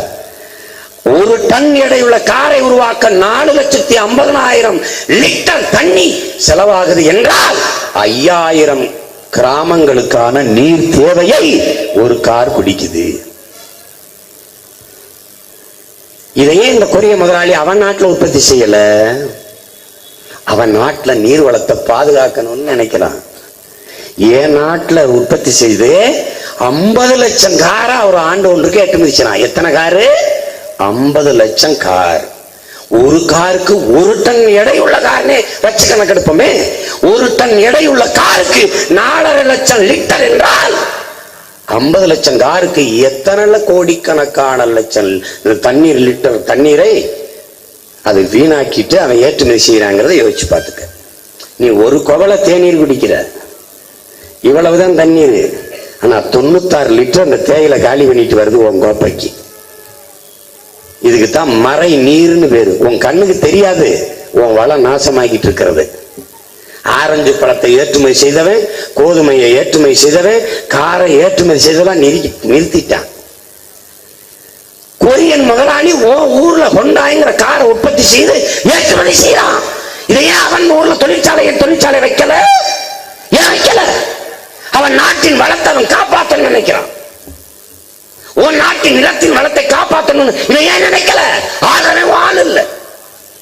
அத நீ நல்லா புரிஞ்சுக்கணும். இப்போ உன் பிள்ளை என்ன வந்து செய்யறான், உன் தம்பி உன் அண்ணன் என்ன வந்து செய்யறான், காரை எடுத்துக்கிட்டு போ, நீ அங்க உற்பத்தி செய்யி, நான் இறக்குமதி செஞ்சுக்கிறேன். ஆனா சோறையும் நீரையும் நான் இறக்குமதி செய்ய முடியாது. அப்ப no Nokia, no Hyundai, no Ford, எல்லாத்தையும் தூக்கிட்டு ஓடு, நான் இருக்கிறத பாத்துக்கிறேன், கிளம்பு. விட்டுருவேன். நான் ஜப்பான் கொரியன் முதலாளி கிட்ட 42,000 ஏக்கர் விளைநிலத்தை பறிச்சு கொடுத்தது யார்? உங்க அப்பா. விளைநிலமே இருக்கிறது கொஞ்சம், அதையும் பறிச்சு அந்நிய முதலாளிகள் கொடுத்துட்டா சோத்துக்கு நம்ம என்ன அடிக்கிறது? என்ன தொழிற்சாலை தொடங்கி என்ன கொடுப்பான்? வேலை கொடுப்பான். எல்லா வேலையும் என் இன பிள்ளைகளுக்கு கொடுப்பானா? என் இன பிள்ளைகளுக்கு கொடுப்பானா? அதுக்கு உறுதி இருக்கா? உத்தரவாதம் இருக்கா? இல்ல. வேலை கொடுப்பான். அப்புறம் என்ன கொடுப்பான்? சம்பளத்தை வச்சு என்ன செய்வோம்? சாப்பிடுவோம். சாப்பாடு எங்க வரும்? அரிசியும் பருப்பையும் உளுந்தையும் வெங்காயம் வெள்ளரிக்காயும் எந்த தொழிற்சாலை உற்பத்தி செய்யும்? ஏற்கனவே இந்த வெங்காயங்கள் எகிப்து ஒரு பாலைவன நிலத்திலிருந்து வெங்காயத்தை இறக்குமதி செய்யலாம். வெங்காயத்தை கூட விளைய வைக்க முடியாத வெங்காயம். What do they say? We have the ability to protect the land. Oh, then who will protect the land from you? We say only we can do it. What does he think? By collecting heavy taxes from the people of the country who are hardworking, by borrowing money from the foreign countries and the world banks, he can develop the country's economy. Is there a better kind of madness than talking foolishly like this? Massive amount of tax. GST you said 28%. 28%. In what form have you given it back to us? Who has the answer? 28%, you get 2 more percentage from us. But in what way have you given it back to us? As education, as medicine, as roads, as uninterrupted power supply, as clean drinking water, or as job opportunities for all? In what form have you given? What did you say? If we come to power, 20 million offer of employment. But because you came, 20 million loss of employment. This is the fact. If we come, then why didn't you do when you came? Why didn't you do when you came? You know, only in a country in which the hospitals and the courts are not crowded, only that country can be called a healthy and disciplined country. In a country where libraries get crowded and the theaters get crowdless, that country goes behind knowledge and the society becomes knowledgeable. In a country where juice and tender coconut shops get crowded and the wine shops get crowdless, only that country can be called a healthy country. In a country where number of jails are decreased and the number of libraries are increased, that society will not be a criminal society, rather a knowledgeable and sensible society, and it will develop without a doubt. Is there anything like this in our country? What is the condition of your nation now? To demolish it and to change the nation completely, we are saying to you, we create a new nation and we ensure it with people's revolution, which is why we stand with you. You must understand that. What is revolution? They asked Bhagat Singh, what is revolution? Revolution is the one that needs not be the blood-shedding violence. It's not worshipping guns and bullets. There's no place in revolution for personal vengeance. Then what is revolution, Bhagat Singh? The society is apparently structured out of injustice. How do we say apparently? They are doing corruption, it's clear. They are bribing, it's clear. They are looting the resources, it's clear. They are deceiving people, we know it. They murder, they loot, they gang rape. They rape 6-year-old girl and 60-year-old grandmother, we know it. But nothing can be done. What is the name of it? The society that is apparently structured out of injustice. What does he say? What is revolution? Demolishing this filthy society completely. Creating a new and well-structured society is revolution. We have come to create that society. That's why we are revolutionists. You must understand that. When will the revolution come? They asked the revolutionist Lenin. Every time you say revolution, revolution, when will it come? You can no longer live the way you have lived so far. In that condition, the revolution will automatically break out among people. Now the time for the revolution has begun. The seeds for revolution have been sown. The youngsters who are standing both of my sides for a long time are the proof. My brothers and sisters who have come to save the future politics, they are the proof. My dear people, the Chief Minister is speaking, Mr. Edappadi Palanichami. The crowd started leaving. The party members held the rope. Don't go, don't go. Go, sit man, go. Why are you leaving? But we did not tell anyone that we were going to have a campaign here in Somanur. No posters, no advertisements, no proper announcements. We did nothing, but thousands of people have gathered here. What does it mean? Revolution, people's revolution. People's revolution for good politics. Simple people's revolution for alternative politics. Students protest against the government for their rights. The fishermen are protesting. The farmers protest against the government for their rights. Ban sterilite, people are protesting.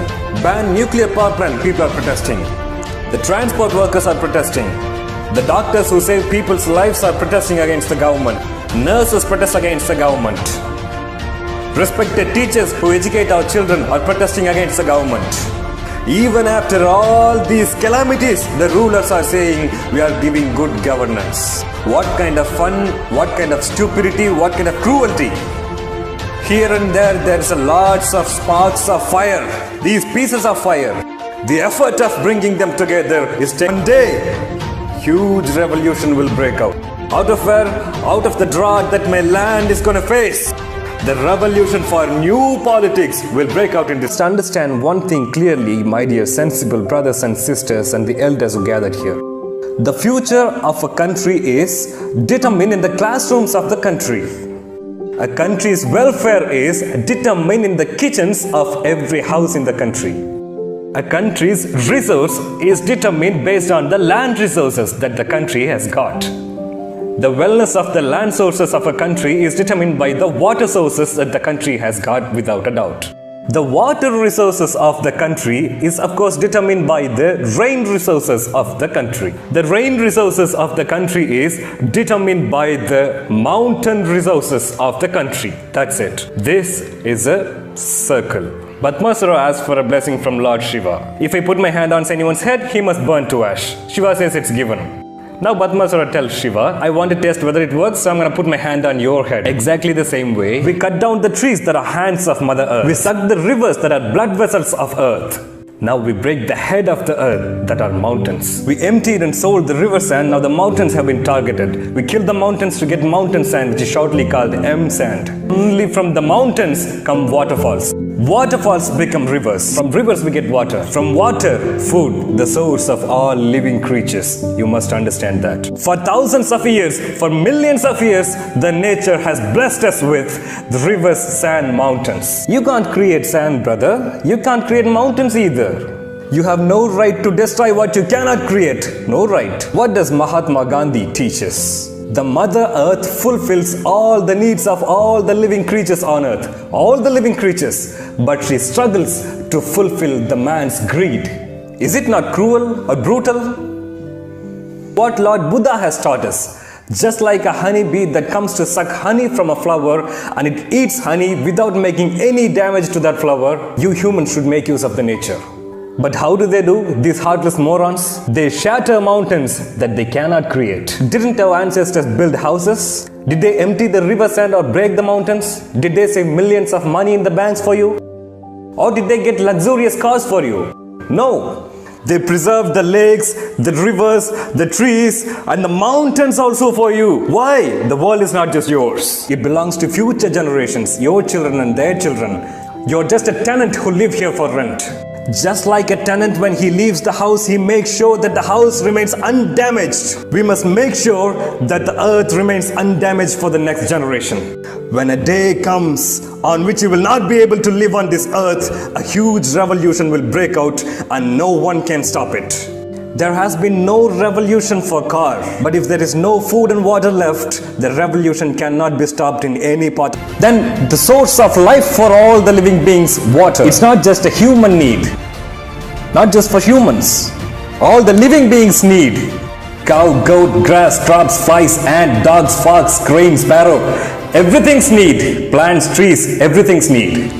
World's population is reaching about 800 crores. but water is available only for 100 crores. The great icon of Tamil Nadu, Dr. APJ Abdul Kalam, warns us. We have only 2% of drinking water. He who refused to plan how to increase the 2% to 20% of water, but planning how to sell that 2% of drinking water and make money out of it instead, was the terrible betrayer to all the living beings in the world. The water on top of everything is a market product. Now you have to think deeply. Knowledge giving education, life saving healthcare, drinking water which is all the living beings need. If they all have come to the market in a country, it's not a country, it's a hell, my dear brothers and sisters. This country has the word development as just an empty word which is meaningless. Empty word. We'll raise a question to the rulers of the country and to the people in authority. Education is private, healthcare is private, water distribution is private, electricity generation is private, road making and maintenance is private, port building is private, airport building is private, transport is private. If everything is privatized, what is the duty of the government? Who has the answer for it? What work are you doing? I will tell you. If the country has accepted business economy and market economy, the country's leader will do a broker's job among local and foreign corporates and his own country's people. He will be a broker. He cannot be a leader who serves his people. Therefore, they are not ministers, but middlemen, brokers. Even they can't disagree with it. Finally, there was only one remaining, my dear brothers, which is called Indian Airlines. That is privatized too. Now, finally, India has become one among the countries that have no own flights. Nevertheless, in the union budget, 100 airports forward for playing cricket. Nobody asked the question. Nobody asked. None of them who were sitting inside the parliament and outside, there was no media discussed about it.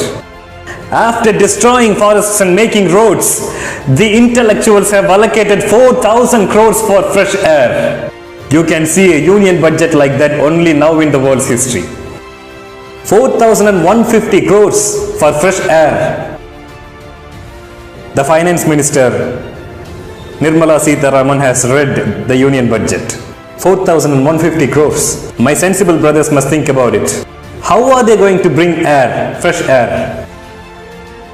Are they going to fill it in bags and give it to you? Or bring it in a balloon and see, open your nose, take the air. We need to save this country from these clowns. That's our primary audit.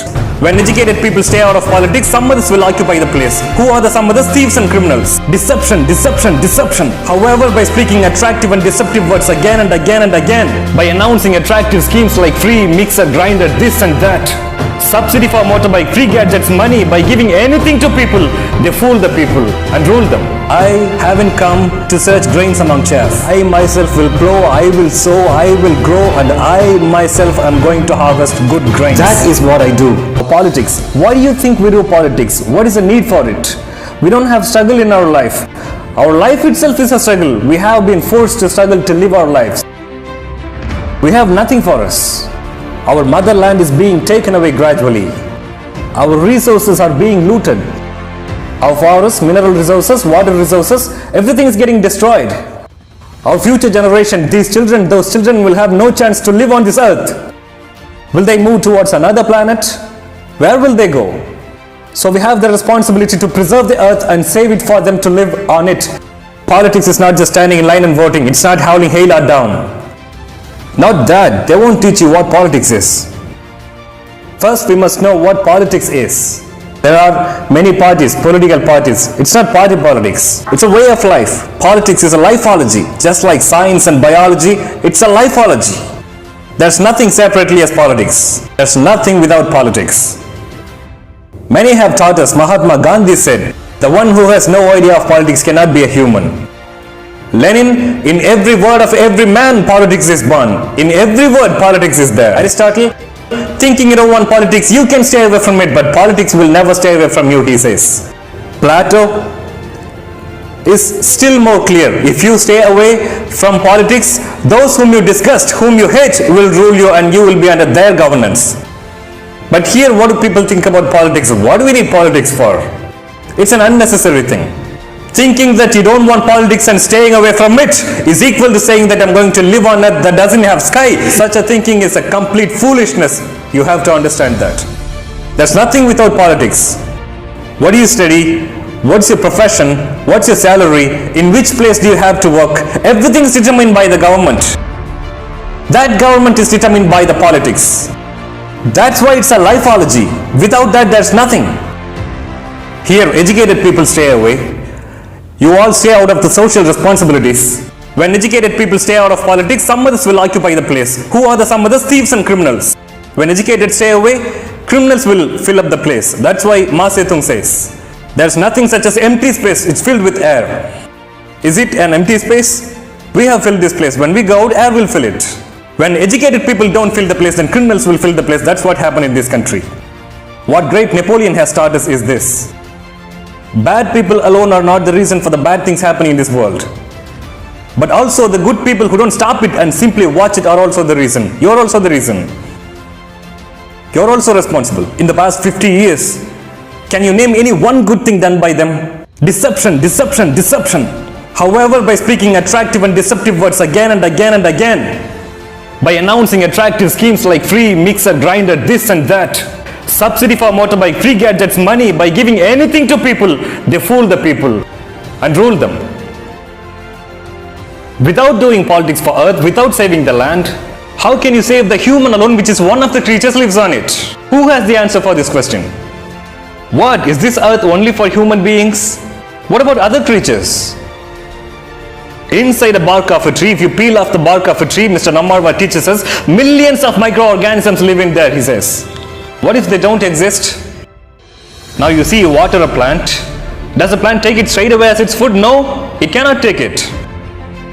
Someone turns the water as the food for the plant. Who is it? Fungus, mushrooms, bacteria? Like that, millions of microorganisms turn the water as the food for the plant. If you put the chemical fertilizers there, the microorganisms die.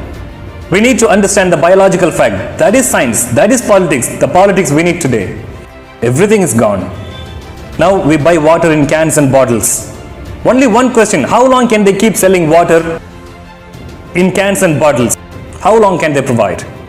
Is it the need for only human beings? Is it not the need for other living beings? It is.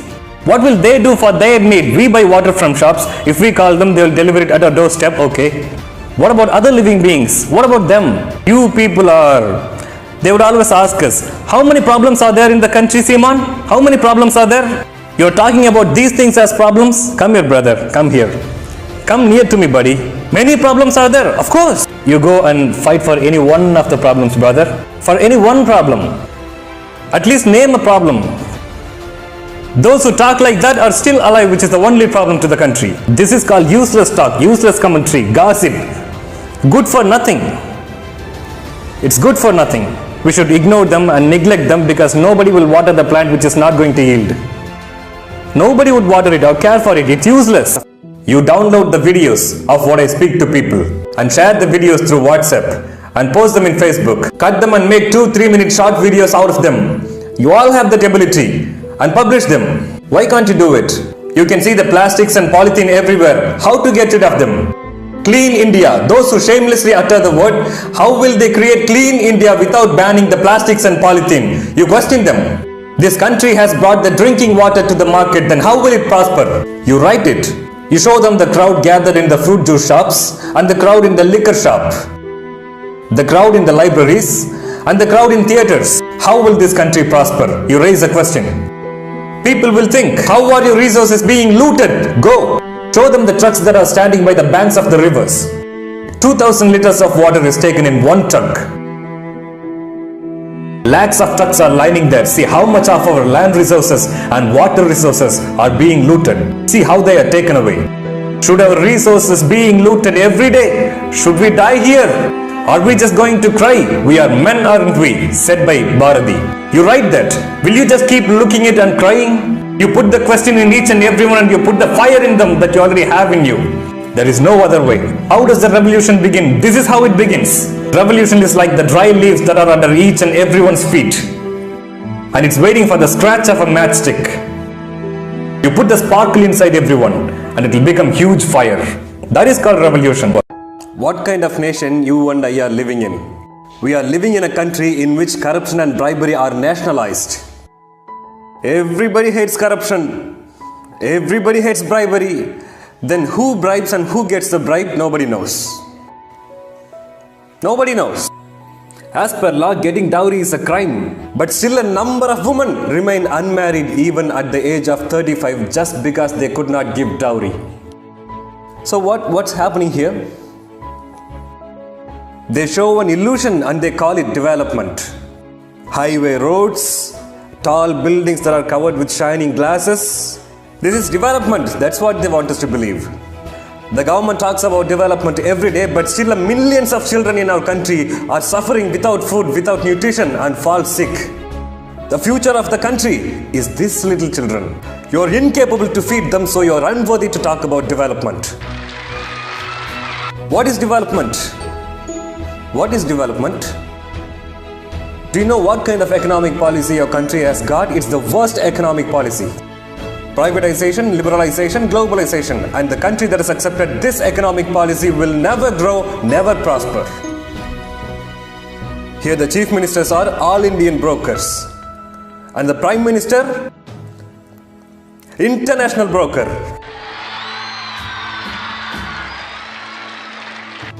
You must know one thing, that a country's leader who has accepted the market economy will be a broker.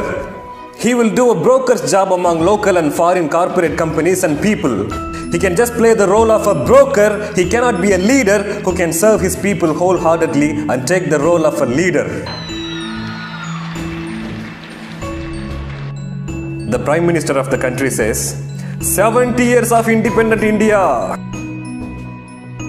But there are thousands of villages where people don't have electricity. Yes. How will people come to electronic transaction when they don't have electricity? No answer. Have you ever seen anywhere in the world except for here where this kind of stupidity is called development? Now they have invented Digital India, Clean India. India will be in everything, but he will not be in India. It's a fate. We are living in a country in which 280 millions of people go to bed without food. You should understand that. Do you know what they are planning for? Smart city, not smart villages. You must understand one thing. Development is, for example, my physical fitness is based on from my toe to head, growing all the parts equally is called development and called physical fitness. But if my shoulder alone is getting bigger, it's not healthy, it's not development, it's a disease. A country's economic development is developing the economy equally in all the parts of the country. The economic development of the cities alone is not a development, it's a disease. அப்ப அந்த மாதிரியான ஒரு சொற்றொடர் ஒன்று கர்நாடகத்துல கிடையாதா? அங்க போய் பாடம் நடத்துங்க. மனித பாடங்களை அங்க நடத்துங்க. எங்க கிட்ட வந்து நடத்துறீங்களோ ஒவ்வொரு முறையும் எங்க உரிமைக்காக நாங்க ஒரு குரல் கொடுக்கும் போதெல்லாம் நம்ம மனிதமா பார்க்கணும், மனுஷனா பார்க்கணும், பிரிவினை பேசக்கூடாது. இப்ப நீங்க என்ன பண்றீங்க? தண்ணியை கூட மனுஷனா பார்த்து கொடுக்கலையே. அப்ப நாங்க என்ன சொல்றோம்? எங்களை நீங்க ஓரம் கட்டுறீங்க, ஒதுக்குறீங்க. தமிழக மீனவர்கள் சுட்டுக் கொல்லப்படும் போது அவன் தமிழக மீனவரா மட்டும்தான் உங்க கண்ணுக்கு தெரியும். அவன் இந்திய மீனவனா உங்க கண்ணுக்கு தெரியல. இல்ல மீனவனா கண்ணுக்கு தெரியல, அவன் ஹிந்து மீனவனா கண்ணுக்கு தெரியல.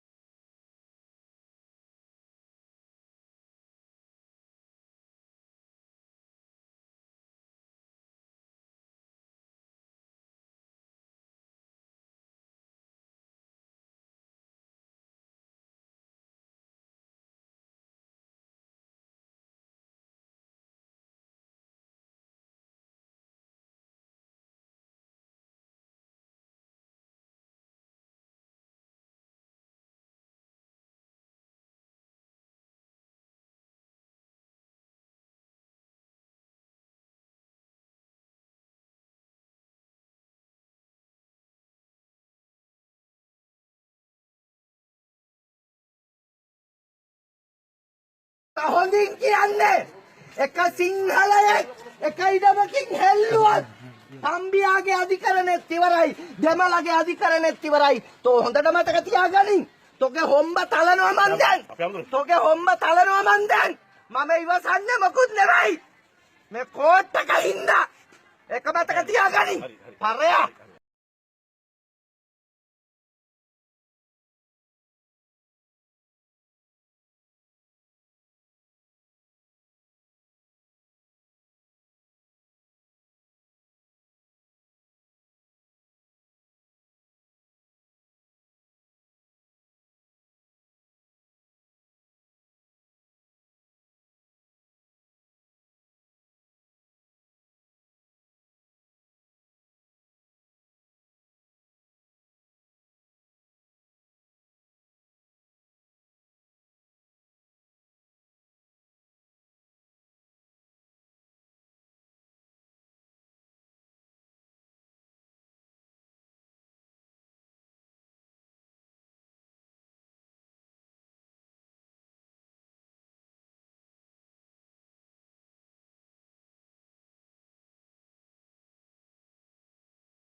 அவனோட மதங்கள் கண்ணுக்கு தெரிய மாட்டேங்குது, அவன் இனம் கண்ணுக்கு தெரிய மாட்டேங்குது, அவன் வச்சிருக்கக்கூடிய ரேஷன் கார்டு, ஐடி கார்டு எதுவுமே அவன் கண்ணுக்கு தெரிய மாட்டேங்குது. கடைசியா அவன் என்னவா தெரியும்? தமிழ் மீனவர்னு தான் தெரியுறான். அப்ப நான் தமிழனாவே இருந்துட்டு போயிடுறேனே. எனக்கு எதுக்கு இந்தியர்னு சொல்றேன்? என்ன எதுக்கு நீங்களாம் கன்னட தேசியவாதிகளாகவும், நீங்களாம் மலையாள தேசியவாதிகளாகவும், நீங்களாம் தெலுங்கு தேசியவாதிகளாகவும் இருந்து கொண்டு நான் மட்டும் இந்திய தேசியவாதியா இருக்கணும்னா எப்படி இருப்பேன்? வெளிப்படையா சொன்னா இந்த தடுப்பணைகளை தவிர்த்து இந்த சேமிப்பணைகளை கட்டக்கூடாதுங்கிறது தான் இயற்கை ஆர்வலர்கள் சொல்லக்கூடிய ஒரு கூற்று. இன்னைக்கு உலக அளவுல வந்து பாத்தீங்கன்னா தடுப்பணைகள் வைக்கலாம். ஏன்னா தடுப்பணை வைக்கும்போது அந்த ஃப்ளோவை டிஸ்ட்ரிபியூட் பண்ணுது. ஆனா அதை வந்து சேமிப்பு அணைகள்ங்கும் போது ஒரு நதி வரும், அப்படியே குளம் போல குட்டை போல தேங்கி நிற்கும். இதுல நீங்க ஐர மீன் நீங்க கேள்விப்பட்டிருப்பீங்க. இந்த ஐர மீன் வந்து பாத்தீங்கன்னா இன்னைக்கு இயற்கையாவே கண்ணுல பட மாட்டேங்குது தெரியுமா? இன்னைக்கு ஐர மீனோட விலை பாருங்க, கிலோ ஐர மீன் விலை வந்து பாத்தீங்கன்னா 1500 ரூபாய்க்கு மேல. அது வந்து அன்னைக்கெல்லாம் வந்து சாதாரணமா நீங்க வந்து வாய்க்காலையும் இதுலயும் நீங்க விரிச்சீங்கன்னா ஐர மீன் கிடைக்கும். இன்னைக்கு அது கிடைக்காம போச்சு. ஏன்னா சேமிப்பு டேம்கள் அதிகரிக்க அதிகரிக்க இந்த மாதிரியான உயிரினங்கள் காணாமல் போயிடும். இயற்கையே போயிடுது இல்ல. இன்னைக்கு நம்ம எல்லாம் இயற்கையை பாதுகாக்கிறோம் என்ன சொல்றோம்? தமிழகத்தில் முதலைகளுங்க. தமிழகத்துல இயற்கையில முதலைகள் இருந்தது இல்லைங்க. தமிழக நதிகள்ல முதலைகள் இருந்துச்சு இல்லைங்க. இப்ப அந்த முதலைகள் எங்க? சுத்தமா இல்ல, முதலையே இல்ல. அப்ப இது எப்படி நம்மளுடைய நீங்க என்ன வளத்தை நீங்க பாதுகாக்கிறீங்க? காடுகள்ல மட்டும் ஏதாவது ஒரு சில இடங்கள்ல இருக்கு. நீங்க முழுக்க முழுக்க டேம் டேம் டேம்னு கட்டினீங்கன்னா அதுகளுடைய வாழ்வாதாரம் எல்லாமே பறி போயிடுது. இது எப்படி நம்மளை பாதிக்கும் அப்படின்னா, இது ஒட்டுமொத்த மனித இன சுழற்சிக்கு பெரிய அச்சுறுத்தல். இது வந்து சடன் சேஞ்சஸ் இல்ல, ஆனா கிராஜுவலா இது வந்து ஒரு பெரிய பாதிப்பு ஏற்படுத்தும். சின்ன எடுத்துக்காட்டுக்கு நதிநீர் என்பது கடலில் போய் கலக்க வேண்டும். இது இயற்கை ஆர்வலர் என்ன சொல்றாங்கன்னா, இந்த நதிநீர் வந்து போது பாத்தீங்களா, இது வந்து நிறைய மினரல்ஸ் எடுத்துட்டு போகுது. இந்த மினரல்ஸ் வந்து கடல்ல கலக்கும் போது பிளான்டன் என்று சொல்லக்கூடிய நுண்ணுயிரிகள், செடிகள் மற்றும் உயிரிகள், இவைகள் எல்லாத்திற்கும் உணவாக கடல்ல இருக்கக்கூடிய உணவாக மாறுவது அந்த பிளான்டன் தான். இதுதான் பேசிக் ஃபுட் சோர்ஸ். மினரல்ஸ் வச்சு தான் அங்க இருக்கக்கூடிய செடிகள் மற்றும் நுண்ணுயிரிகள் உருவாகுது. இந்த நுண்ணுயிரிகள் தான் அடுத்தடுத்த பேருயிர்களுக்கு உணவு சங்கிலியோ தொடங்கி வைக்குது. அப்ப அந்த உணவு சங்கிலியோட தொடக்கம் என்பது நதி நீர் போய் கடல்ல கலக்கும் போதுதான் சாத்தியப்படுகிறது. இன்னைக்கு பல பெரிய நதிகள் வந்து கடல்ல கலக்கிறதே இல்லை. இப்ப நீங்க காவேரியோட முடிவு எங்க காணோங்க?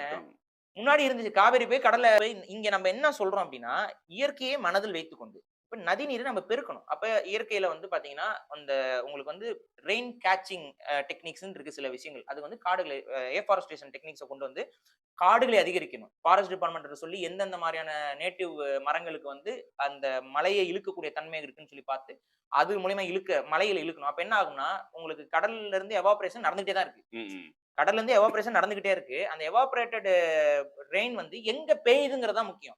நீங்க கடல்ல மழை பெஞ்சிட்டு தாங்க இருக்கு. இப்ப நீங்க கடல்ல நீங்க எங்க போனீங்கனாலும் ஏதோ ஒரு இடத்துல மழை பெஞ்சிட்டு இருக்கும். நீங்க பாத்திருப்பீங்க. நீங்க செயலர்ஸ் எல்லாம் போகும்போது பாத்தீங்கன்னா மழை பெஞ்சிட்டு இருக்கும் கடலுக்கு நடுவுல. அது யாருக்குமே பயன் இல்லை, மனுஷனுக்கு பயனே இல்லை. ஏன்னா கடல் நீர் உப்பு நீர் இருந்து சுத்திகரிக்கப்பட்டு அந்த சுத்தமான நீர் திரும்ப கடல் நீரோட போய் கலக்கிறது வந்து மனிதனுக்கு பயன் இல்லை. அப்ப இந்த நீர் வந்து நிலத்துல பெய்யணும். அப்ப அது நிலத்துல எப்ப வரும் அப்படின்னா, இந்த காற்று வருது பாருங்க நிலத்தை நோக்கி, அப்ப வரும் பொழுது இது குளிர்விக்கப்படணும். எங்க குளிர்விக்கப்படும் பாத்தீங்கன்னா மலைகள்ல குளிர்விக்கப்படும்.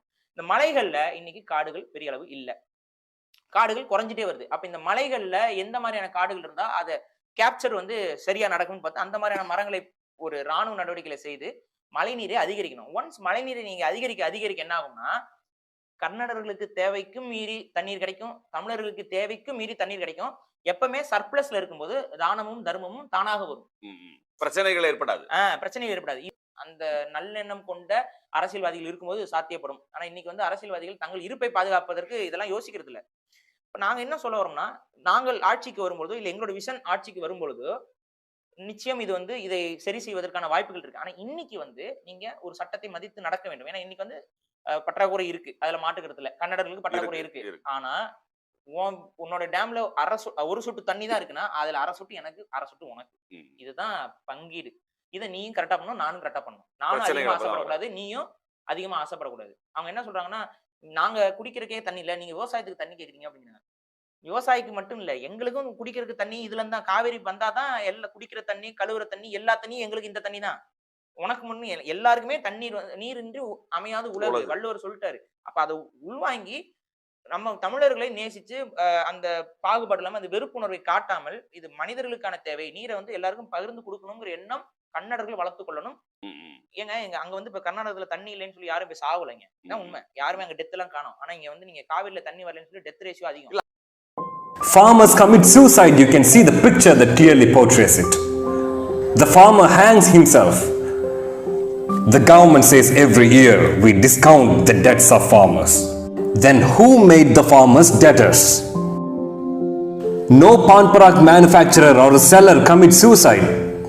But you can live without pan parak and gutka.